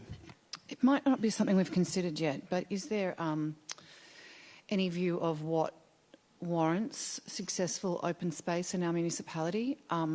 Because what strikes me is it kind of feels a bit like the adventure playground, and in a place where there isn't lots of access and there's not the passive surveillance and all of that. So do we have any criteria at this point in time, or is that something we need to look at around what successful open and effective open space, what kind of qualities it needs in a piece of land, or is that the work that we're going to do in the future? So, Chris Carroll. Through you, Mayor, we are proposing to start that work in more detail next year, so and including our general strategy around acquisition and road discontinuances, which may give the council capacity after we finish that work to consider bringing forward expenditure and things like that. And we do have money in reserves available when we have finished that work and land opportunities come up to purchase it. So we may be able to bring forward some of the works that are proposed in the public space strategy. That's the kind of stuff that we'll do next year as we accelerate looking into the strategy more broadly. In that, we did do some work on that particular site when it first came up in November. We did get some feedback from the community. We appreciate that and understand the deep desire to improve public space outcomes and wanting to do that quickly. We feel like we need to do more work to make sure we get the best value from that. And while this opportunity is in front of us now, we're just not convinced that this is the best opportunity in the long run. There are some concerns around the double-ended nature of the strip and its long kind of issues that we have around making that the best public space. Yes, if we had a longer strategy around how you might connect that to Pakenham Street and get the open space on the other side of it, so you've got double connection, it does get better, but all those things are subject to a range of other things falling into place as well. So right now, it doesn't feel like the right time for us. We need to do some more work. Thanks, Chris Carroll. Councillors, any further questions? There's an officer's recommendation attached to item 7.1. Would anyone like to move this or something different? No movers? Deputy Mayor Baxter, move. Councillor Crawford, the second. Deputy Mayor Baxter, you wish to speak to the item. Yeah, thank you, Mayor. I'd like to thank the petitioners for pushing this issue to the forefront. I will be supporting the officer's recommendation that we don't proceed with this purchase for a few reasons. Those reasons are not related to any desire not to see public open space in the area of St Kilda, St Kilda, Balaclava. It's that I don't think this site is suitable, really, and to be honest, I never have thought this site was suitable. We passed an open space strategy last year that pretty specifically said which areas we were going to look in, even to the point of even saying what properties we intended to acquire to meet our needs in certain areas. I understand that that doesn't leave a whole lot of room for opportunistic purchases, and I have always been more ambitious in what I wanted from the open space strategy than what we eventually came out with, but politics is the art of compromise, I suppose. But when we're looking at this site here, we're looking at a site that has a planning application on it already, which inflates the value of it, is not adjacent to an existing open space like the one we've identified next to Petiton Street Reserve, but is extremely close to that area, surrounded on both sides by other residential properties, and on Duke Street, which while it is close to, relatively close to an activity centre, is not an activity centre. It's a very quiet, out-of-the-way street. I understand that an argument was made that the site has already been levelled and is therefore ready to be an open space right now. I don't think that's the case. Any time we want to create new open space in the city of Port Phillip, doesn't matter whether there's a building on there or not, soil remediation and decontamination will always be something we need to do. No site is ever just ready to go for open space. It's very rarely safe for people to use as public open space. The demolition of a building is nothing compared to the other work that needs to be done in making an open space suitable for people or for wildlife, for that matter. So for those reasons, I don't think that the Duke Street property is suitable. I would prefer to explore the existing strategy of expanding the Petiton Street Reserve. I would also be interested in any future redevelopments of the library to maximise open space on that site that could actually be utilised in an active way in relation to the library rather than sort of cut off from it. But one thing I do want to acknowledge is the real feeling that has come through from the petitioners that our acquisition of new public space in Eastern Kilda and Balaclava is going too slowly, or is planned to go too slowly. I understand that, and I will look at mechanisms to bring that forward. As Tony was mentioning before, Council has the power to do that, and I would like to explore that so that we can actually start making these acquisitions as quickly as possible. Thanks, Deputy Mayor Baxter. Councillor Crawford. I, like Councillor Baxter, will be supporting the officer's recommendation. I'm going to add a few reasons. This is our ward and we are acutely aware of the need. The need is even greater, though, in different parts of East St Kilda. My reason for not supporting it, one, we haven't done the work to identify where's the best bang for the buck and getting an actually decent space. But my reasoning is what's effective open space. I know that there's lots of little pockets throughout the municipality, and some of them don't really work. They're not utilised, and although they look pretty, they don't actually add much in terms of open space where people can move and sit and that. And I don't want to create another one of them. I also am aware of some of the challenges when you have just one access point to a park. We're hearing about safety tonight. There can be safety concerns. I think given that right there is Packington, and I know we have to wait for the people to want to sell that house, but there's already a park, there's already a thinking around it, to create another mini kind of park right near where you've currently got, you're creating extra maintenance for two areas. It would be much more effective to have a larger park where you look after it. But I just don't think when you've got only one access road to any park, they are not the most effective parks or open spaces we have in our municipality. A good park you can come at all sides. So I understand again, thank you for the passion, and you are driving us to do better in this area. But unfortunately, the work hasn't been done. I don't think it's the place to do it. If it was next to the library, perhaps it would be a different kettle of fish. But I'm interested in actually finding good, effective, usable open space for the long term. We are working against historical decisions, and changing them will take time. So unfortunately, I am not going to, I guess, give the petitioners their wish tonight, but we are on the lookout, but we need to do the strategic work, and we need to get an effective piece of land, not just any piece of land, because it's in the vicinity. Thanks, Councillor Crawford. Councillor Martin.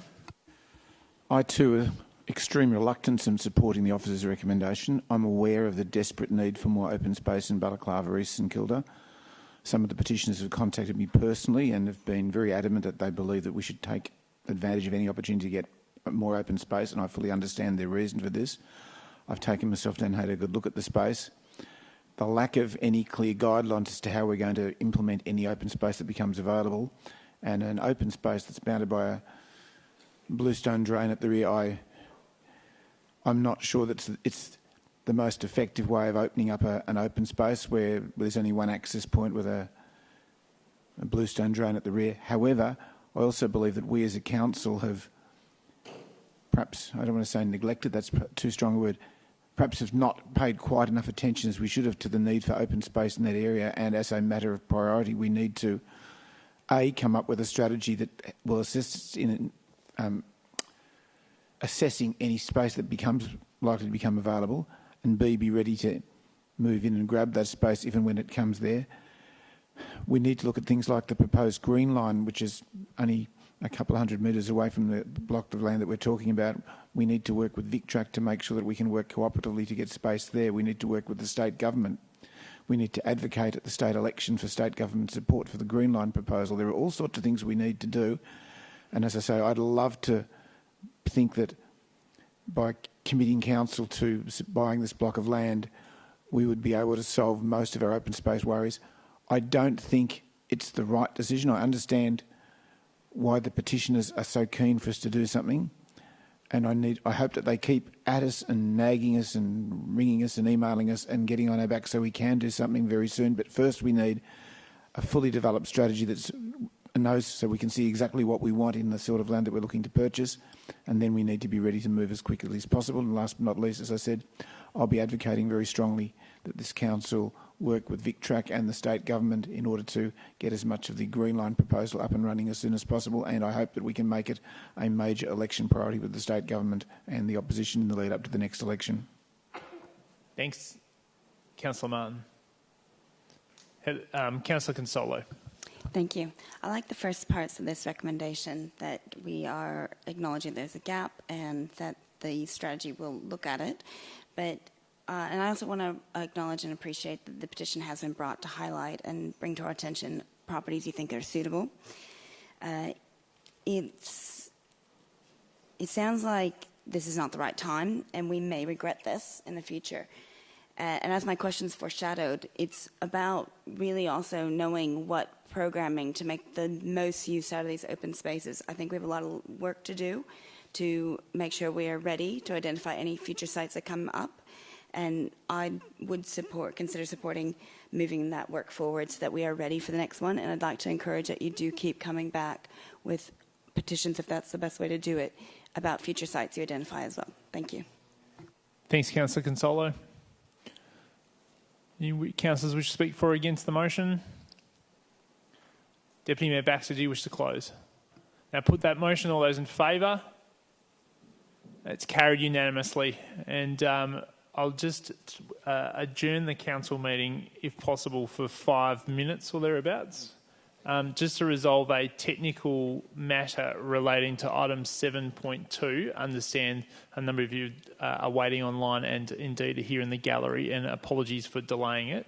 But one of the councillors has raised a technical issue which we've asked officers to look into, and they've requested a 5-minute adjournment. So we will reconvene at 8:15. Thank you, everybody. Councillors, just to advise you on the next item, there is an officer's alt rec that will be put up, which we'll go through in a moment. Yeah, we'll go through it when we get there. It's a small amendment, which is small but important. We'll put that on the screen in red in a moment when or if a mover to the motion is made. Councillors, let's now move to item 7.2, which is the second petition on this evening's agenda. Councillors, do you have any questions in relation to this item? No, there have been no questions. Is there a mover or a of the officer's recommendation or something different? And just before you do, Councillor Bonkers, I can see you're very eager to move it. I'll just note the officer's alt-rec. If you just go to the part in red for me, which under option 1 including any required planning approvals, and that's also detailed there. Any other amendments? Through you, Mayor, I might just explain the last one. If you could. So option 1 delegates me to talk to Parks Victoria and to continue to explore if it could be moved further north away from the school, and also included in the nature strips along Fitzroy Street, which adjoin Albert Park. So I discussed those with both those. Clarifying question, Councillor Consolo. Just get you to put your mic on for me, Councillor Consolo. Thank you. With the number on here, the 300,000 additional expenditure, that's under delegation. This is a design and contract, I believe. That will we have that that number ahead of time, or is it going to kind of trickle out? Like, will we see that maybe it goes out to 400 or 500 for the sewer connection? That we'll be able to say, actually, let's reconsider. Chris Carroll, can you help us with that clarifying question?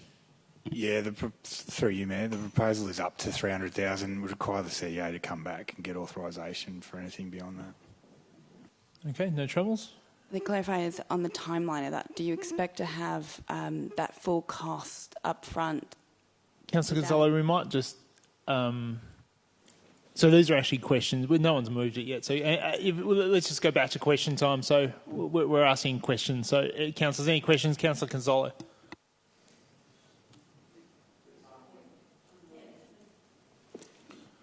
I'd like to further clarify or ask the question about the timing, because that amount threshold might not be reached before the works are well underway, but we might very well get to $500,000 in sewer connection points, and I would like to know as upfront to make some decisions around that. So I think there's a more investigation required about which one I would support tonight.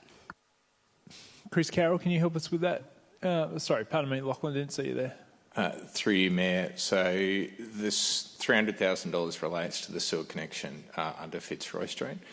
We anticipate that will take a number of months before we actually get the full approval to bore under Fitzroy Street to connect into the sewer, but we should know the costs associated with that well ahead of that, so I think within the next month. Councillor Crawford.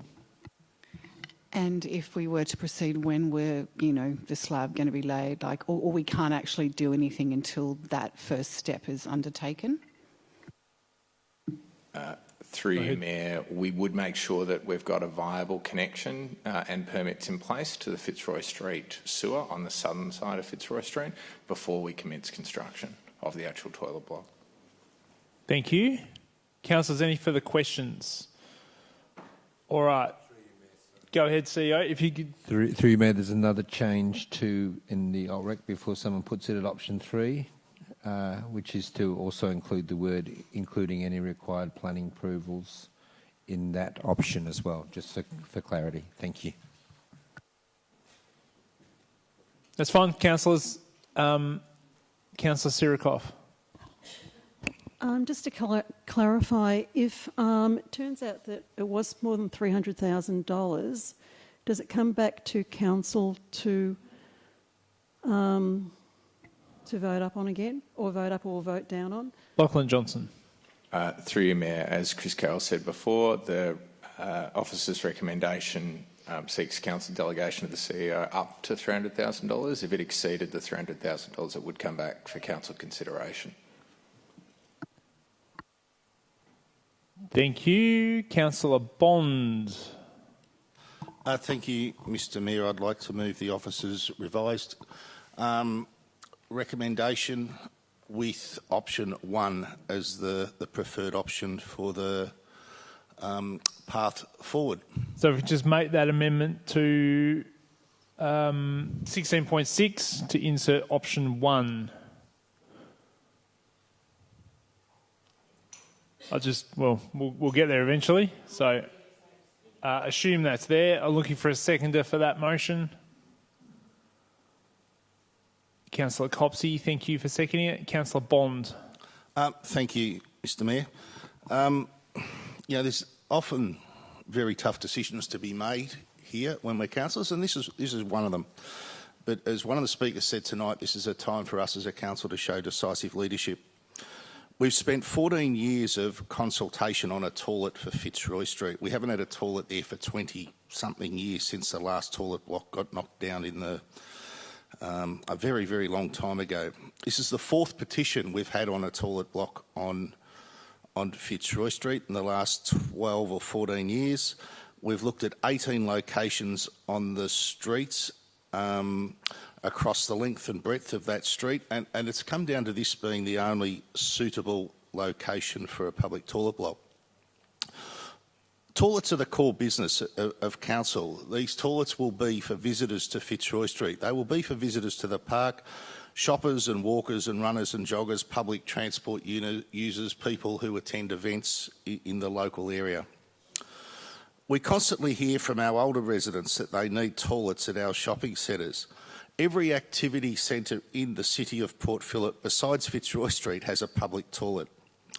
And I know which street is doing the worst financially and economically. And I have no doubt that part of that is because people won't come to Fitzroy Street because there is no suitable public toilet in a suitable location. I also know that many businesses in Fitzroy Street, including some located between Grey and Princess, that support this proposal. I've heard from many residents and businesses for 10 years wanting to know what council is doing about Fitzroy Street. We've listened to many suggestions from residents and businesses, and over the years we've removed seats from Fitzroy Street, we've upgraded the street with a couple of $1 million redevelopment, we've banned alcohol, worked with the state government and the police to close at Gatwick, introduced CCTV in many locations, among many other things we've done along. We've undertaken many activities along this street. It's now time to do something a little bit different. We as a council are investing a significant resources into a common ground facility for homeless and at-risk people in Wellington Street in conjunction with the state and St Kilda Community Housing.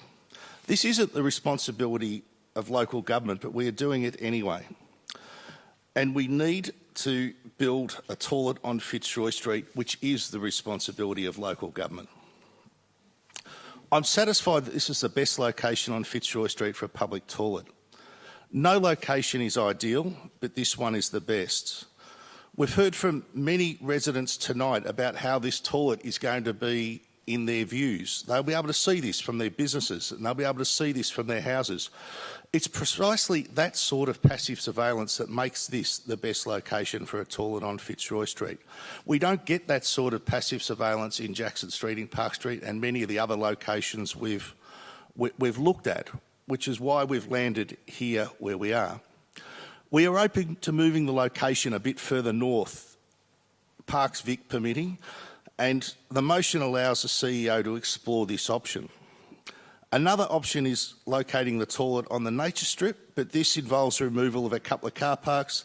This option is also open, but it's not preferred because we've heard from traders how important car parks are to them.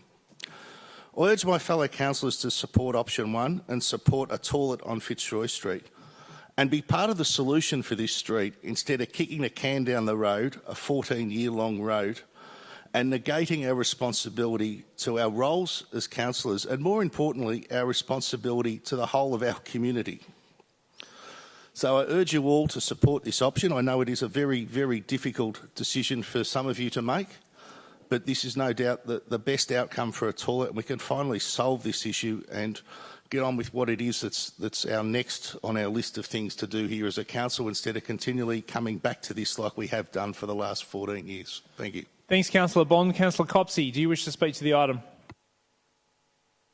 Thank you, and thanks, Councillor Bond, for outlining the history that precedes all of this.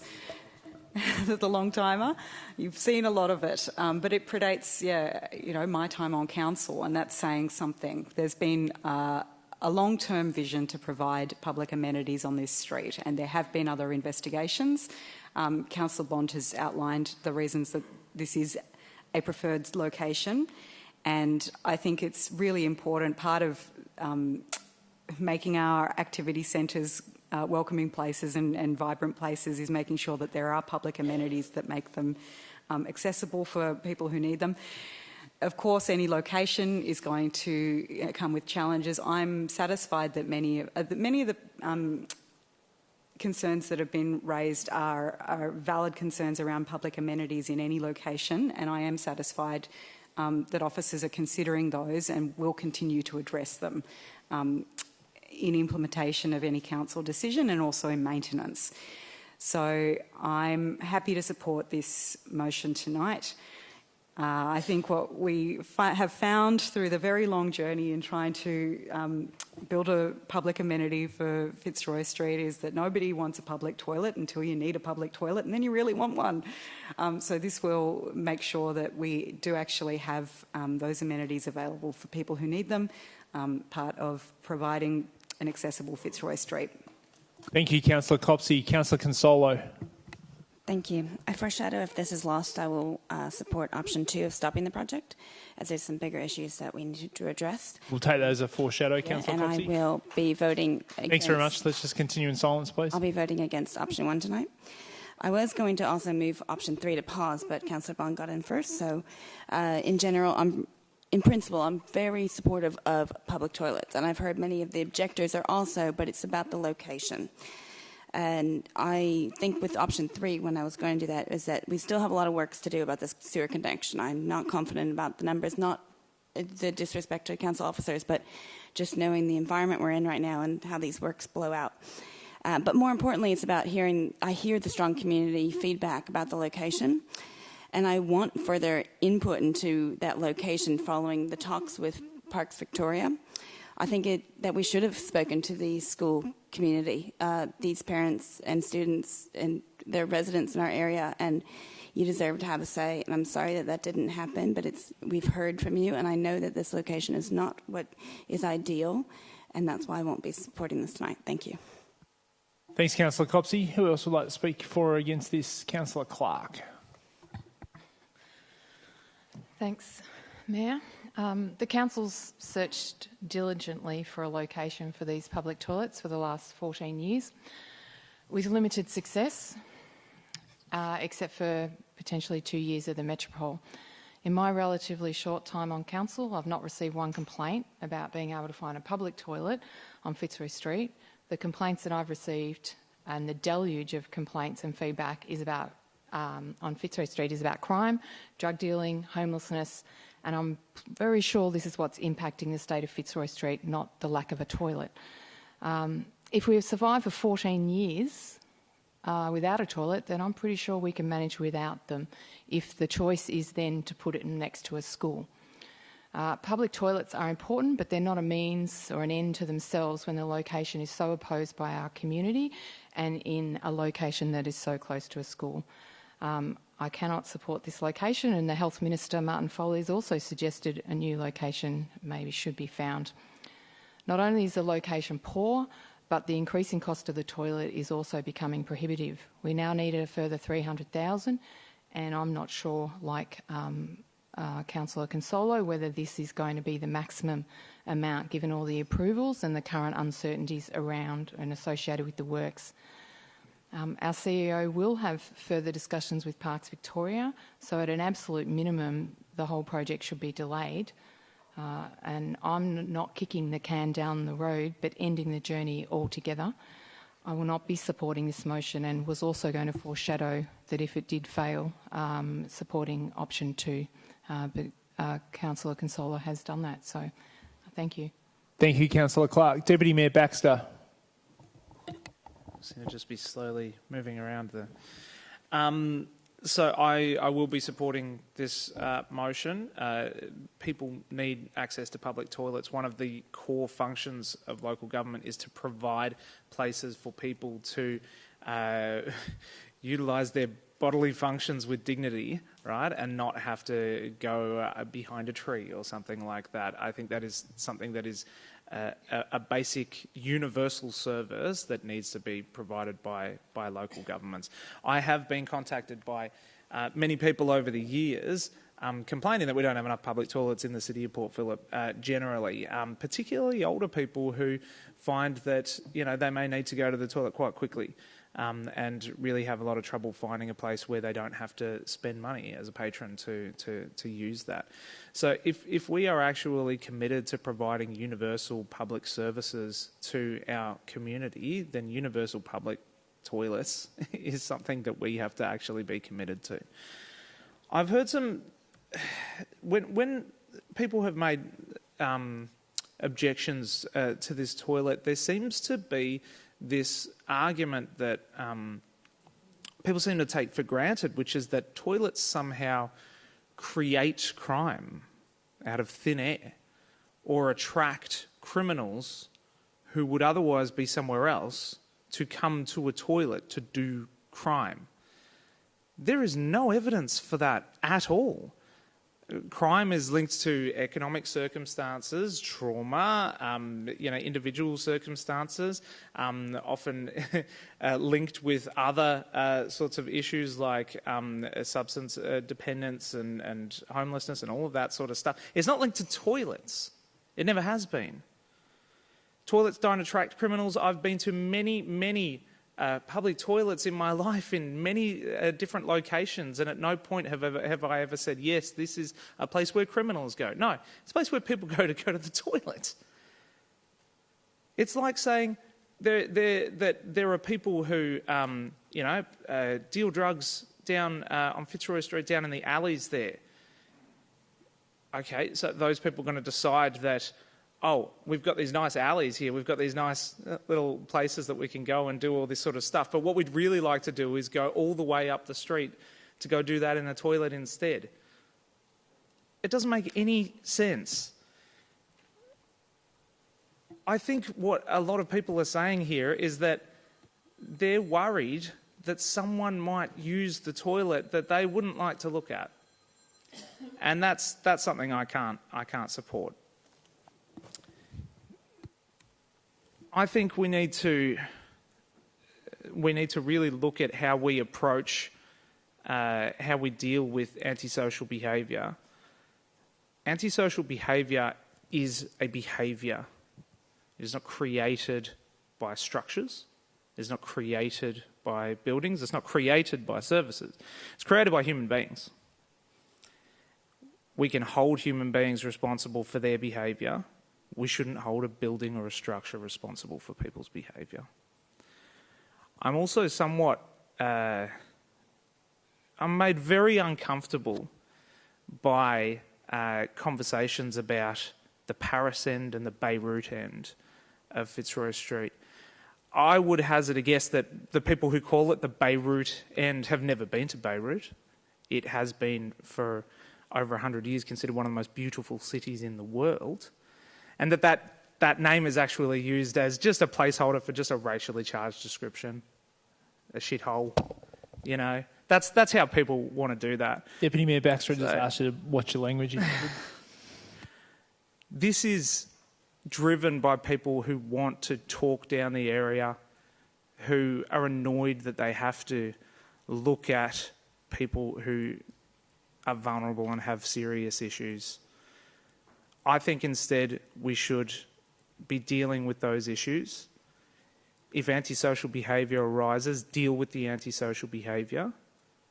But let's not deny everybody in St Kilda access to a public toilet for those reasons. Thanks, Deputy Mayor Baxter. Councillor Martin.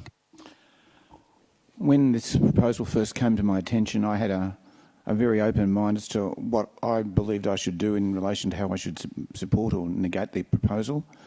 I wear a number of hats on council. I'm the council delegate on the Older Persons Advisory Committee, and the OPAC members are very clear they want good and clean public toilets across our municipality. I'm also a recently retired school principal. I've spent over 30 years heavily involved in 3 primary schools in the city of Port Phillip, and I've got a pretty good idea how primary schools work. And when I heard about this, my first thought was, oh, if I was a principal, I'm not sure I'd want a toilet near my school. And I started to think about what I would do and what I wouldn't do. And then I started to read all the emails that I got from people who were very unhappy about the proposal, and it seemed to me that they had very little understanding of how primary schools operate, and some of the things that they were suggesting would happen just couldn't happen in a properly run primary school. So I've come to the conclusion after, well, let me go back a step. I spent 5 hours one afternoon in the park near the school a couple of weeks ago, and late in the afternoon, after I'd had a couple of glasses of soft drink, I needed to go to the loo, and I found a temporary toilet block right down the bottom behind this new pavilion. It was locked. It was most unfortunate when you get to my age. So that's personal experience of there is a need for a public toilet there. I also spent a lunchtime sitting and watching how the children interacted with each other in the playground and on the Ian Johnson Oval, which they use as an extension of their playground. And I kept looking to see where this proposed toilet block would be, and would there be any interactions between the toilet block users and the children? How would this be managed? And I've come to the conclusion that the school probably wouldn't need to change any of its current practices in order to ensure that its students were very, very safe. We've heard speakers tonight say there are children waiting on Fitzroy Street to go home. I've never worked in a primary school where children have been allowed to go out on the street and wait to go home and be collected by parents. They wait in the school grounds with teachers. Children are going to be in danger walking home in the darkness after childcare. Children don't walk home from childcare unattended. They're collected by a parent. I heard there are 373 children going to be walking past the toilet if it remains in its current location and in the current proposed location, and it may not. I've watched the children arriving and leaving from St Kilda Park Primary School, and they don't all walk past the side of the proposed toilet block. There are a number of ways that children can leave to go home. In fact, we were looking, I think it was as recently as late last year, at a pedestrian crossing on Canterbury Road for the many, many children who go home in a northwesterly direction from the school. So, given that the school grounds are, and there are people writing to me an email saying this proposed toilet block is 10 metres from our school. Well, I paced it out, it's well over 100 metres. The school has appropriate safety fencing. When the children do come out and use the Ian Johnson Oval at lunchtime, the teachers are there wearing yard duty vests. That oval is well over 100 metres from where the current side of the proposed toilet block is. There are clear lines of sight. Emails are saying to me, children will be spilling to people people with antisocial behaviours will be spilling out of the toilet block straight into the area where the children are playing. Well, that's not what I saw. The children don't play in the area near the toilet block. They play on the Ian Johnson Oval, and it would take some considerable time for someone to wander down and try and interact with the children. Yard duty teachers would be spotting them very early on. My experience as a school principal has been, the last school where I worked at, our children did play in a park, not too different to Albert Park Reserve. And we had clearly defined boundaries for the children. We had a number of staff there were clearly visible, and I found that on the rare occasion where someone who did seem somewhat antisocial was in the vicinity, quick call to 000. Police have always been fantastic. My experience as a school principal is if I ring at home and say there's someone breaking into next door, I mightn't get much of a response. If I rang as a school principal and said there's someone dodgy near my school, there's a divvy van there within 2 minutes. So if the toilet block stays where it is, and there are suggestions that we might be able to move it a little bit in a northeasterly direction up Fitzroy Street, which would probably make those people who've got concerns a little bit happier. I don't believe that physically it's going to change the separation distance from the children, but the fact that it was moved 20 metres further away from what they say is the school's lane, but which I believe is actually a public road, so not quite true in what people have said. I believe that that would probably give the petitioners a little bit more confidence that a properly managed school supervision. I'm sure the school does run a really tight ship already. I don't think I need to tell their principal how to organise his school. I'm sure it's done really, really well. But my understanding of a primary school is the children arrive, most of the children would arrive with a parent. They would walk past the toilet block for perhaps 10 or 15 seconds in the morning and possibly 10 or 15 seconds in the afternoon. There's a significant physical separation for the rest of the day. Council officers in their report have suggested all sorts of ways about how the council will ensure that the toilet block is maintained in an appropriate state. Again, my experience as a school principal is, I won't use Councillor Baxter's term, but if you do let your toilets become unbecoming, that's when the vandalism starts, that's when the graffiti starts. If you maintain the toilets in a good state, they remain in a good state. So if this motion is approved, if the toilets are built, it behooves our council to make sure that everything that the officers said in their report is implemented. If we keep the toilets in a good state, the suggestions that we've had about all sorts of antisocial behaviour, and one can never give any guarantee that nothing will happen, but I would be very, very, very confident that there would be nowhere near the amount of antisocial behaviour that have been suggested by some of the petitioners in the emails that they've sent to me. People have emailed and said, we walk past antisocial behaviour on the way to school. We don't want to see this near the school, after they've just said that this is what they're seeing all the time. One of the things that we do as educators is we need to educate children about what they see in their surroundings. And I was acting principal of a school about 100 metres from where I'm sitting at the moment for some time. And every month at an assembly, given that the children had to walk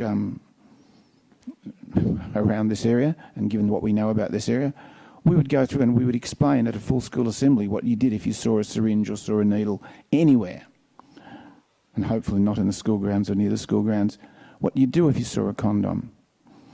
My own family lived opposite a park, not very far, walking distance from where we were, and my own children were drilled. If you saw something inappropriate, this is what you would do. And I can remember my 3-year-old daughter saying, Daddy, Daddy, there's a condom. Thank you, darling. And then Daddy had his little plastic gloves and his doggy poo bag, and we did that.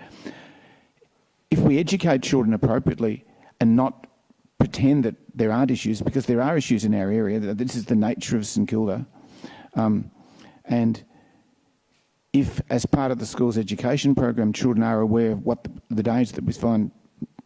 I had a needle stick injury at St Kilda Beach myself. So yes, there are issues here, but I don't believe that the issues are going to be any greater near where the toilet block is going to be located to where anywhere else in the city of St Kilda. In the suburb of St Kilda. But I do think the school has a major role in educating children about what they need to be aware of in this area. And I think that's good and healthy because they spend their lives around here. If they're at the beach, they're going to see some antisocial behaviour. If you don't want to see antisocial behaviour, you probably go and live on a farm in the middle of nowhere. St Kilda's a wonderful, vibrant place, but we also know some of the things that happen. And I'm sure the school already educates its children about what to do if you see detritus of antisocial behaviour or even witness antisocial behaviour yourself. So while I don't believe that installing a toilet block near the school, if the toilet block is properly maintained by the council, and if the council can't maintain its toilet block properly, we should all resign. Let's hope we don't have to do that. But if the toilet block is properly maintained, as I said, they may occasionally see something antisocial, but they'll also see that anywhere else in Fitzroy Street or Grey Street or anywhere else around the area. Yes, I'll hurry up and finish up. So I'm quite happy to work with the school community as a council. I'm quite happy to come down in the first few weeks when the toilet block's installed and stand there at lunchtime and help supervise with my Working with Children check and my orange jacket, only to police to help and support. But given that there is a desperate need for a public toilet, the other thing I've been approached by members of the business community, why aren't we supporting Fitzroy Street? Why is Fitzroy Street going downhill? One of the reasons is people my age can't go to the loo, so they're not going to come and go shopping in Fitzroy Street. A decently maintained toilet, not too far from the shopping precinct, will help improve the Fitzroy Street precinct, and then we'll have a snowball effect. It will get better and better and better, and hopefully in a couple of years many of the concerns that we have about the whole St Kilda area will have diminished considerably, possibly because we've got a well-maintained toilet block. Thanks, Councillor Martin. Who else would like to speak to the item? Councillor Sirikoff, go ahead. Thank you, Mayor. As it's already been mentioned earlier on tonight, about 10 minutes ago. Council has endeavoured for more than 14 years to find a suitable location for a toilet block on Fitzroy Street. Originally there was a toilet block on Cleve Gardens, but eventually it was pulled down, and because of its history it was not rebuilt, unfortunately. Then Park Street tram terminus was proposed, but it was rejected by the local community. Then there was the St Kilda Skate Park and Urban Plaza proposal, but it was rejected also. Then the Jackson and Fitzroy Street proposal was rejected due to concerns of antisocial behaviour. In 2016, toilet amenities were set up in the Metropole, but a few years later it was decommissioned after a public safety audit deemed it to be stopped. Unfortunately, there is a common message for a majority of all of these proposed or failed toilet blocks, and that is an ongoing antisocial behaviour which the community is not willing to tolerate. Residents and traders are all saying they don't want this or any toilet block in their front yard or their backyard. From the 80, and thank you also to the community for the emails I received. From those 80 or so emails, residents and the school community for the current proposed site also have the same message over and over again, that they do not want antisocial behaviour, the drug dealing, nor the syringes anywhere near their primary school, and neither do I. Council has offered for this toilet block to provide crime prevention designs and extensive cleaning and patrol management of the toilets to mitigate residents' concerns. But I'm concerned this is just a band-aid to the underlying issues of the antisocial behaviour which stems from Fitzroy Street. While there is this antisocial behaviour, drug dealers and drug users who continue to use Fitzroy Street as their lounge room, and now council possibly providing a nearby bathroom outside of a primary school, I cannot support the location of the toilet block with the likelihood of the antisocial behaviour simply migrating from the corner of Grey and Fitzroy Streets to this proposed toilet block location. Just because the proposed location appears to be the best of the worst locations does not justify locating the toilets here. The same message, as I said before, is repeated over and over again from the community, that they don't want this antisocial behaviour, which is alive and well on Fitzroy Street, to be migrating so close to the school.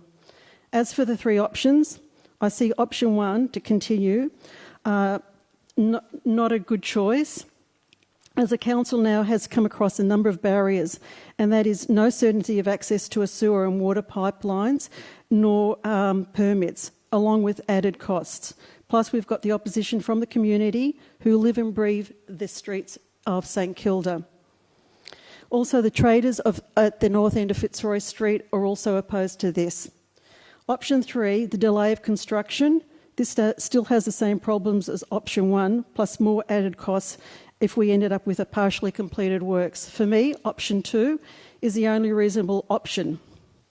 The community does not want antisocial behaviour, nor what comes along with drug dealing and syringes anywhere in their front yard. As to Councillor Baxter's comments about what a good toilet can do. Yes, a good toilet is nowhere where there's bad behaviour, antisocial behaviour going on. This is why in toilet blocks where there are areas where there are syringes on our streets, they usually attach syringe boxes or have blue or purple lights to try to put off people from shooting up in toilets. A great location to hide, and then just throw your syringes on the ground if there are no boxes. I cannot see how this is a possible scenario that we should put our children in front of. Blue lights, if that's one of the options as the CPD option. And yeah, basically that's so I really don't agree with some of the things that Councillor Baxter was saying. So thank you, and I'm for option 2, and I do not want this to go ahead. Thank you, Councillor Sirikoff. Who else would like to speak for or against the motion? Go ahead, Councillor Crawford. Thank you. I'm actually kind of disappointed with some of the conversation that happens. I understand people's concerns, and you know, councillors are in a difficult position. Damned if we do, damned if we don't. I keep changing my mind on which way I'm going to vote. But I think demonising vulnerable people in our community is actually not the solution to this particular problem. And I think that making a toilet responsible for some of the social situations and making them not, connecting them so closely is not necessarily helpful for Fitzroy Street. As a venue and place for people to visit, talking it down all the time does no favours. And actually getting more shops in there and having a lot more foot traffic is actually the best way to improve the street. And council has poured millions into that street. And it's a complicated situation. I get the concerns. I understand the concerns, but I think there's been a lot of hyperbole around the situation, and that's the part I'm really disappointed in. And some of the emails we have received are disappointing. There's a way of expressing concerns without demonising people, but also abusing councillors. I've actually had emails in support of the toilet block too. It's not just a one-way street. I take notice of toilet blocks when I go to lots of other municipalities because it is part and parcel of what council does. And it's really hard to keep public toilets permanently clean because humans, all humans, don't always do the right thing. And it's an ongoing problem for all councils. And I know that that's an area that we are constantly looking to improve on. I'm not sure. I really don't know which way I'm going to vote. But I just wanted to point out that there are, I think, having a reasonable, logical conversation around things and not linking things together that shouldn't be linked together. And I look at things like there was the petition against the skate park, and guess what? It has been an amazing asset down on the foreshore. Now, I know it's a bit different with the toilet, but sometimes we don't always know the fear of change, the fear of things is far greater than any reality. So I'm going to leave it there because I'm still deciding on how I'm going to vote. But I just wanted to say I actually think the best thing we can do for Fitzroy Street is talk it up and talk about the good things. Someone posted on Residents of St Kilda the other day saying, why do people always talk it down? And this is kind of part of the conversation that continues here. We need to talk up that street. We need to encourage people to come back. There's a lot of great things going on there. Are we always going to solve? We are. I know that there is a lot of work going on to solve the social issues, but they're social issues. They're big ones that I don't know that anywhere in the world has got right. So I just want to, whichever way we vote, council's making difficult decisions and we're damned either way by the community, for those who want it and for those who don't want it. But we're making a decision based on a big picture issue, and we hear the concerns. Sometimes the concerns are real or perceived, and I just think that there has been a lot of talk over a toilet that perhaps isn't the big issue that we think it is. And I know that council, whatever decision we make, will endeavour to the best to make sure they're clean and safe and do what we can. Thanks, Councillor Crawford. Councillor Bond, do you wish to close? Councillors, let's vote for this under division. I ask all of those of you in favour of Councillor Bond's motion to raise your hands now. Councillor Bond, Councillor Copsey, Councillor Pearl, Councillor Martin, Councillor Baxter. All those against? Councillor Sirikoff, Councillor Consolo, Councillor Clark. Those abstaining? I'll say Councillor Crawford has abstained. That motion is carried. Councillors, let's move now to item 8.1, which is the presentation of the CEO report. Issue number 86. I ask for any questions that you may have. I'm happy to move the officer's recommendation for the CEO report. Is there a seconder? Councillor Copsey. I don't wish to speak. Councillor Copsey, do you wish to speak? Any other councillors wish to speak to the item?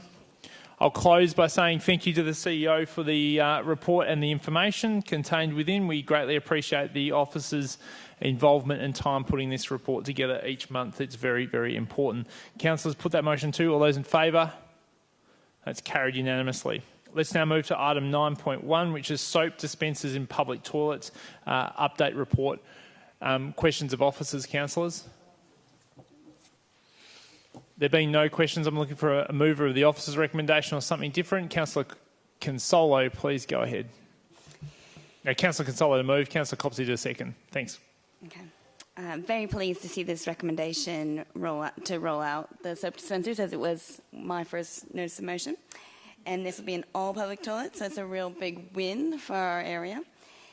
I just want to thank my fellow councillors for supporting it and for the council officers rolling out the trial. I think we're having a good outcome, and I ask for everyone to support it tonight. Thanks.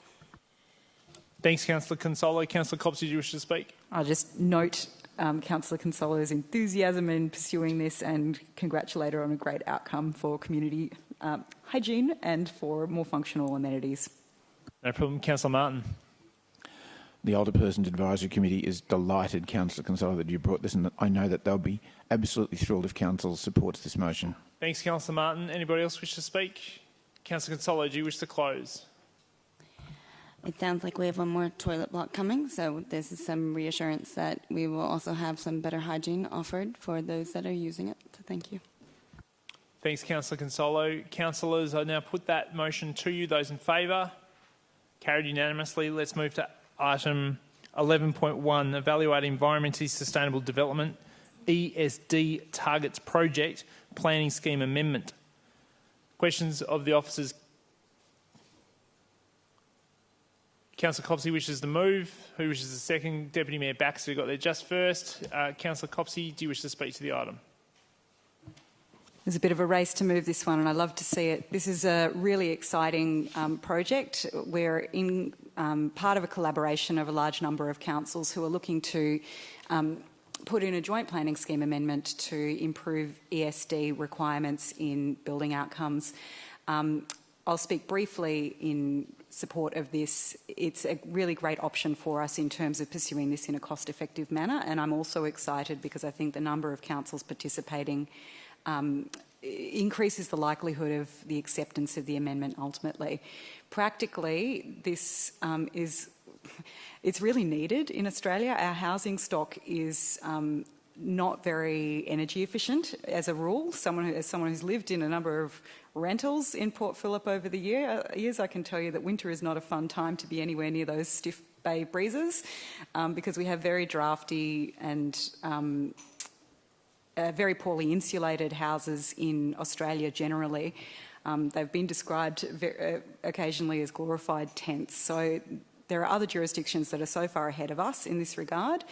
I'm excited that our council is part of driving a better vision for more comfortable and, as well as being environmentally sustainable, cheaper to run houses. So this is a great project. I want to thank the CASB team for the leadership and expertise in this. I'm very glad to see it proceed, and these kind of systemic changes are how we will really kick goals.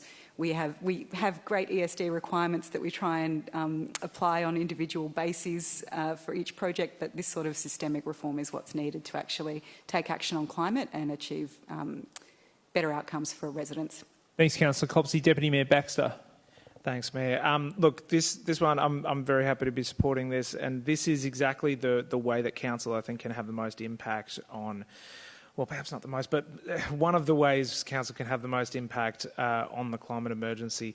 The fact is that more and more individuals are asked to do more to reduce their impact, but they're in a position where the building that they're in is not pulling its weight.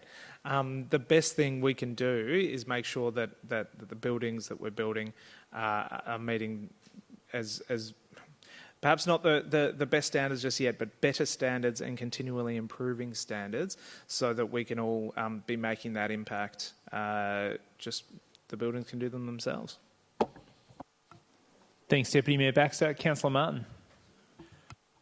It took me a couple of hours to read through all the documents. I managed to précis my speech down to 2 minutes, but Jack Halliday said everything I would have wanted to say, and there have been some wonderful people in public speaking time. Let's get behind this. Can't wait to see what recommendations come back. Can't wait to see us adopt them. Thanks, Councillor Consolo. Thank you. This is going to be harder on my day job, designing houses. This is a lot of information that's required at a planning application level that hasn't really been thought out. The builders aren't on board and all that. But I also know this is the opportunity for a bigger, that we have a bigger impact on better performing houses. Often a lot of this, like I said, would be at a building permit stage. So what I'd really like to suggest and put on the public record that this should be a condition of the permit, the planning permit. So it has to be ticked off before it can go to the building permit phase, but it is not having to be done to get a planning permit because there's so much that has to happen from start to the end of this building house. Thank you. Thanks, Councillor Consolo. Councillor Crawford. I was lucky enough to be at a meeting with some of the leading minds around energy in this country, obviously talking about many things, but that electrification is the way to go. And given the uncertainty of our energy market right now, the best thing we can do for cost of living for our residents is future-proof houses, which means no gas. And if you get people to electrification, then they'll be able to get cheaper energy through renewables. By allowing gas into future products, you're basically locking people into a very expensive future that they're going to have to retrofit at one point. So the job of retrofitting our current housing stock across the country is massive, and that was part of the conversation I was having. But the best thing that these experts were saying is it is at responsibility of states where they can change the building requirements to, one, not just all of the various materials and looking to low carbon, but actually getting people electrified ahead of time so we don't have to retrofit. It is the best thing we can do for people's hip pockets in the future of our municipality. So that was something that was, and I said to them, well, actually, I'm on a council that, is looking to be one of the supporting to change it in Victoria. And they were very excited that that was happening. And I think that it is, I'm sure other councils in other states are thinking about it too. It's time people can't afford the kind of energy shock by a renewable future of low-cost energy and better designs so that people don't even have to use as much energy is a much smarter way to give amenity to our future residents. So I'm very supportive of this. Thank you, Councillor Crawford. Councillor Bond. Very interesting contrast between our previous item on Fitzroy Street, where we all would agree, or most of us would agree, that we need to do something much more to tackle homelessness and some of the causes of homelessness, which includes housing affordability. And then, was it 5 minutes down the track, here we are enthusiastically supporting an item that is going to drive up the cost of housing. So it presents this enormous challenge for us as councillors. Do we put people first or do we put the environment first? And they're effectively the choices we're being asked to make here, because the impact of this, if it's all passed, yes, we all get to see and feel some great environmental outcomes, and we all feel warm and fuzzy because we've helped the environment. But the outcome of this is going to be more people living on the streets, less people able to afford housing, and the problems that were described whilst dealing with the Fitzroy Street toilet issue, and what we're experiencing on Fitzroy Street is probably going to be increased as a result of this. So I'm probably not going to support this on that basis, because I think we need to put people first, and until we solve our housing affordability issue, which is an enormous issue and probably one of the main issues in our country at the moment, alongside the environment, we need to prioritise people over the environment and fix that problem first before we pass measures that are only going to increase that issue for not just us here in St Kilda and in Port Phillip, but across the entire country. This is going to make housing even more unaffordable for the residents of this country. So I won't be supporting this. Thanks, Councillor Bond. Councillor Copsey, do you wish to close? I will just rebut that. We've had a long-serving councillor, and I think you should seriously consider a career in stand-up following this, Andrew.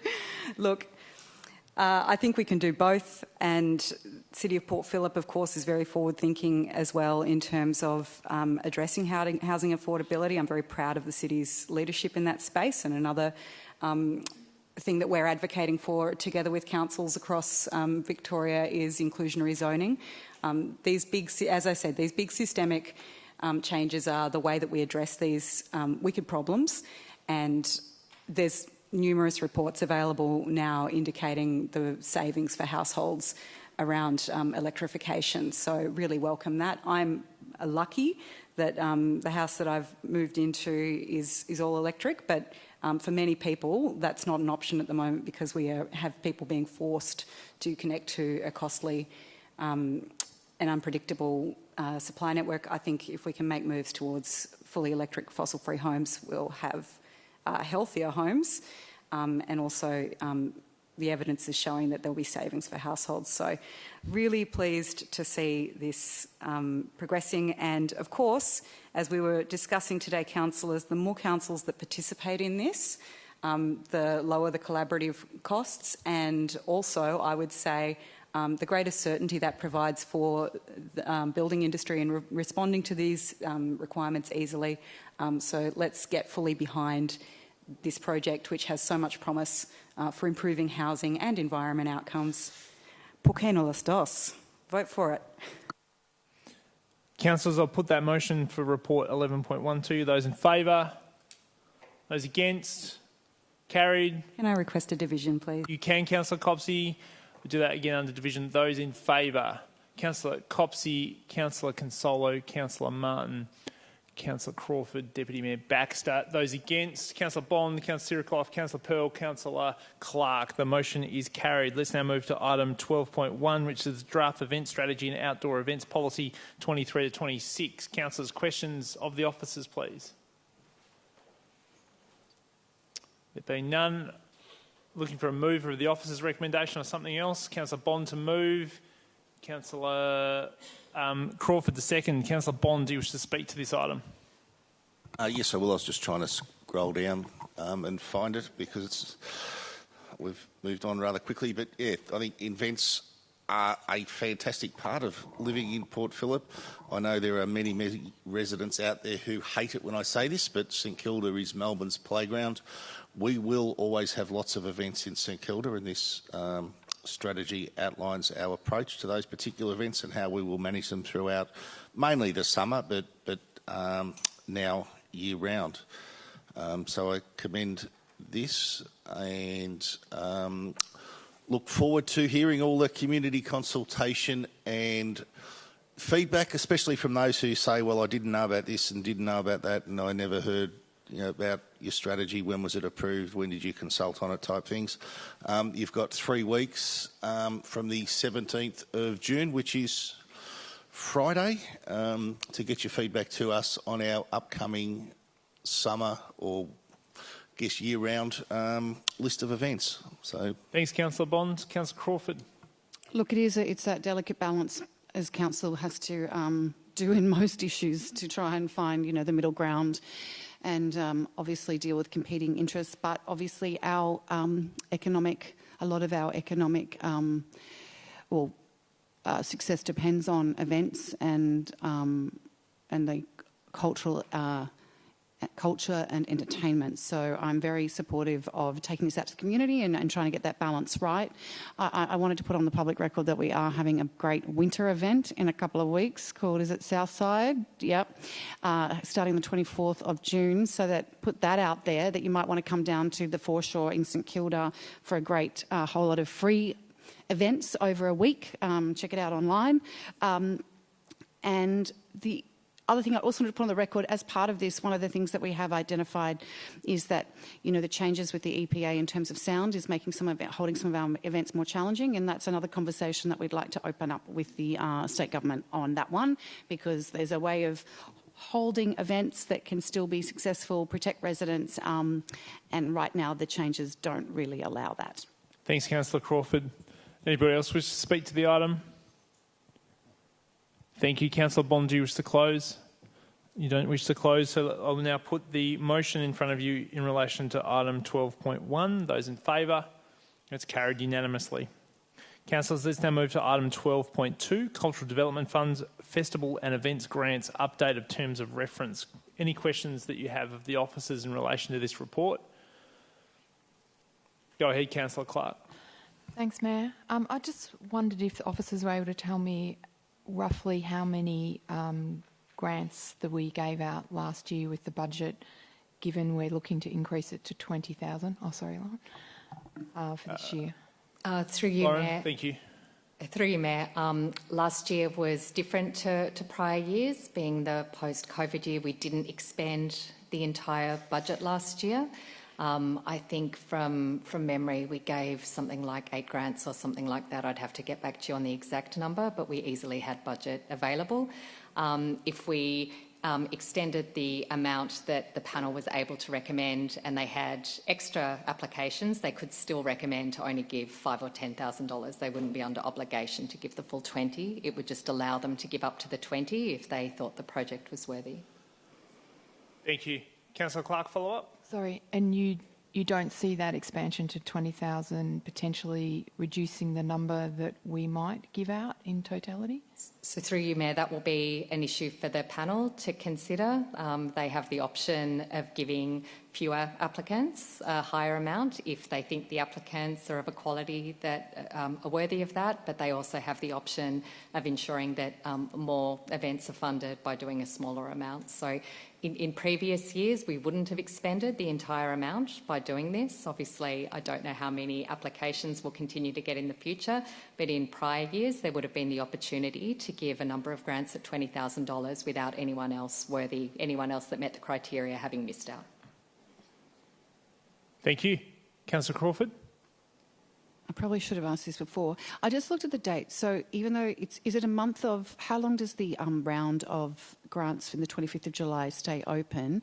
And coming back in October, is it early October? I guess given some of the lead times that some of these festivals will not need to know. So I was just wondering, yes. Through Mayor, it will be early October, so there's a month to apply. We do 2 rounds of this particular grant stream a year. So this round will open on the 25th of July, close on the 22nd of August. We'll have recommendations to Council in early October, and the events will take place before June 2023. Thanks, councillors. There's an officer's recommendation in front of you, councillors. Would you like to move this or something else? Councillor Crawford to move, the officer's rec, and Councillor Copsey to second. Thank you, Councillor Crawford.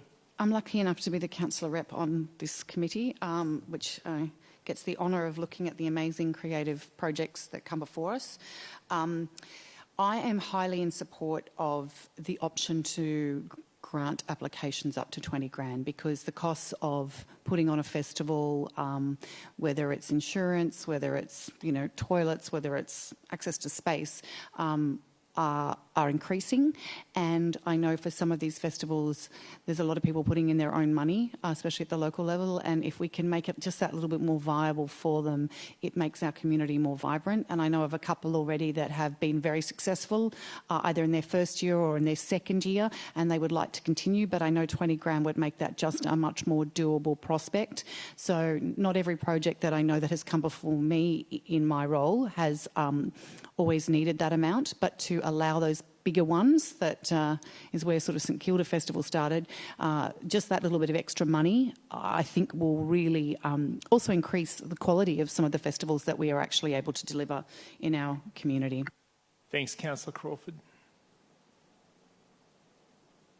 Councillor Copsey? Anybody else wish to speak to the item? Councillor Crawford, I take it you don't wish to close. I'll now put that... Oh, sorry, pardon me. Councillor Consolo, I missed you there. Go ahead. I understand the larger amount is good for bigger event success, such as costly road closures, and this will allow for different setups and where these festivals can be closer to shops, and you can piggyback off of that local economy as well. I do worry about the same amount of money being divided by larger sums equals less events. However, we are chasing quality. I really think it's important to make sure we get some good events and success here. I do want to comment that perhaps in the future, after we see how this year goes, that we might introduce tiers of the grant so you can have it more segmented into how many we can get at this higher level, such as we do for other grants. Thanks. Thanks, Councillor Consolo.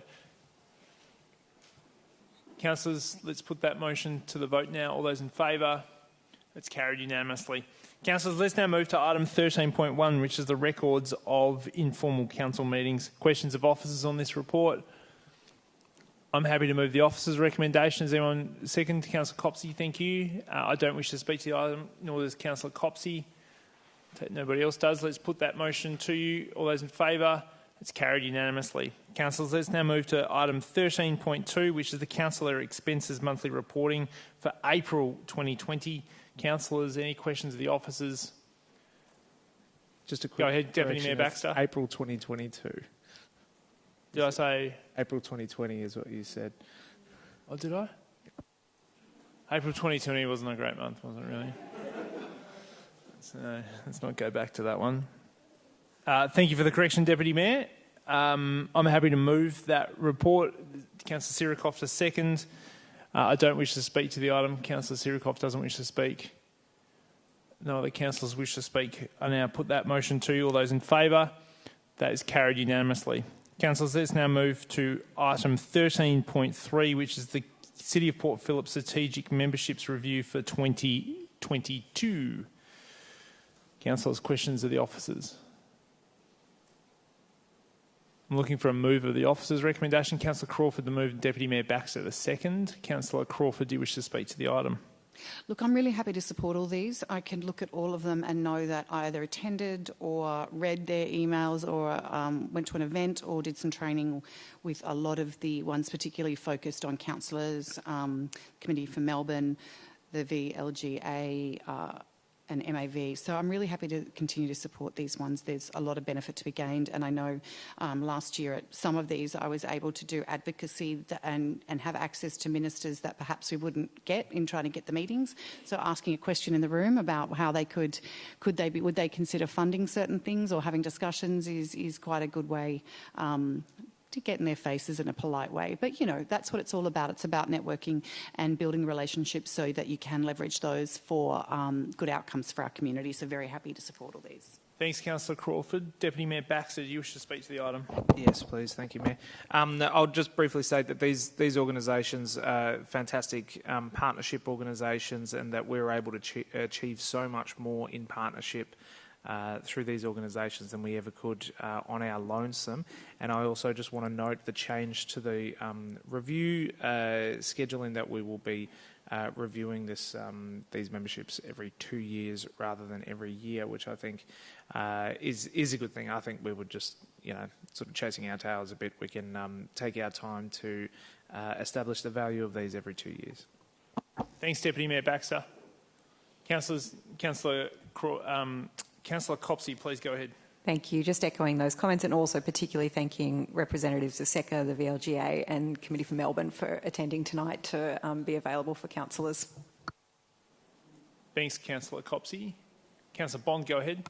I think it's very important that we continue to review our memberships at a regular interval. I know it didn't happen for many years and we just rolled things over, and after a while we looked at some of these and thought, why on earth are we even members of some of these? We get no value for them. We just hand over money year after year. So we certainly owe it to our ratepayers and residents to continually review these memberships and continually question if we are getting value for money for belonging to some of these. There's a number of ones here which I personally have the view that I don't think we get that great a value for money from them. We probably shouldn't be a member of them, but I probably don't have the numbers here tonight to remove any of them from this list. So I'll go along and just support it because I think the majority of councillors support retaining all of these memberships. Thanks, Councillor Bond. Anybody else wish to speak to the item? Councillor Crawford, do you wish to close? I put that motion to you, councillors. All those in favour? Those against? It's carried unanimously. No, it's not carried unanimously. Can I request a division? Who you called the division first? Hey. You did, Councillor Copsey? Councillor Copsey calls the division. Those in favour? Councillor Bond, Councillor Copsey, Councillor Consolo, Councillor Martin, Councillor Crawford, Deputy Mayor Baxter. Those against? Councillor Clark, Councillor Pearl, Councillor Sirikoff. Motion is carried. Councillors, let's move to item 14. There's no notice of motion that have been submitted tonight, so we'll move from 14 to 15. Reports by council delegates. Councillors. Councillor Consolo. Thank you. 2 weekends ago, I went to the ALGWA conference. That's the Australian Local Government Women's Association, the Victoria chapter one. It was in Shepparton, and it was a really informative time to network, meet other councillors and council officers from Shepparton. There are quite a few there, and many keynote speakers. One of the keynote speakers is Tasneem Chopra, and I know that tonight she's speaking around the corner at Space to be on a panel, and it's a shame we're missing that because she was amazing and really moving, and I recommend hearing more about her. We saw the Shepparton Art Museum, which is soon getting our Linden director. Unfortunately, losing that, but I think these conferences are really important for councillors to go to, and all women are invited. There were men at this too, so I'm sure you can go to it. And just highlighting that the 2023 event will be a national conference, and it's in the Mornington Peninsula. Thanks. Thank you for the report, Councillor Consolo. Deputy Mayor Baxter.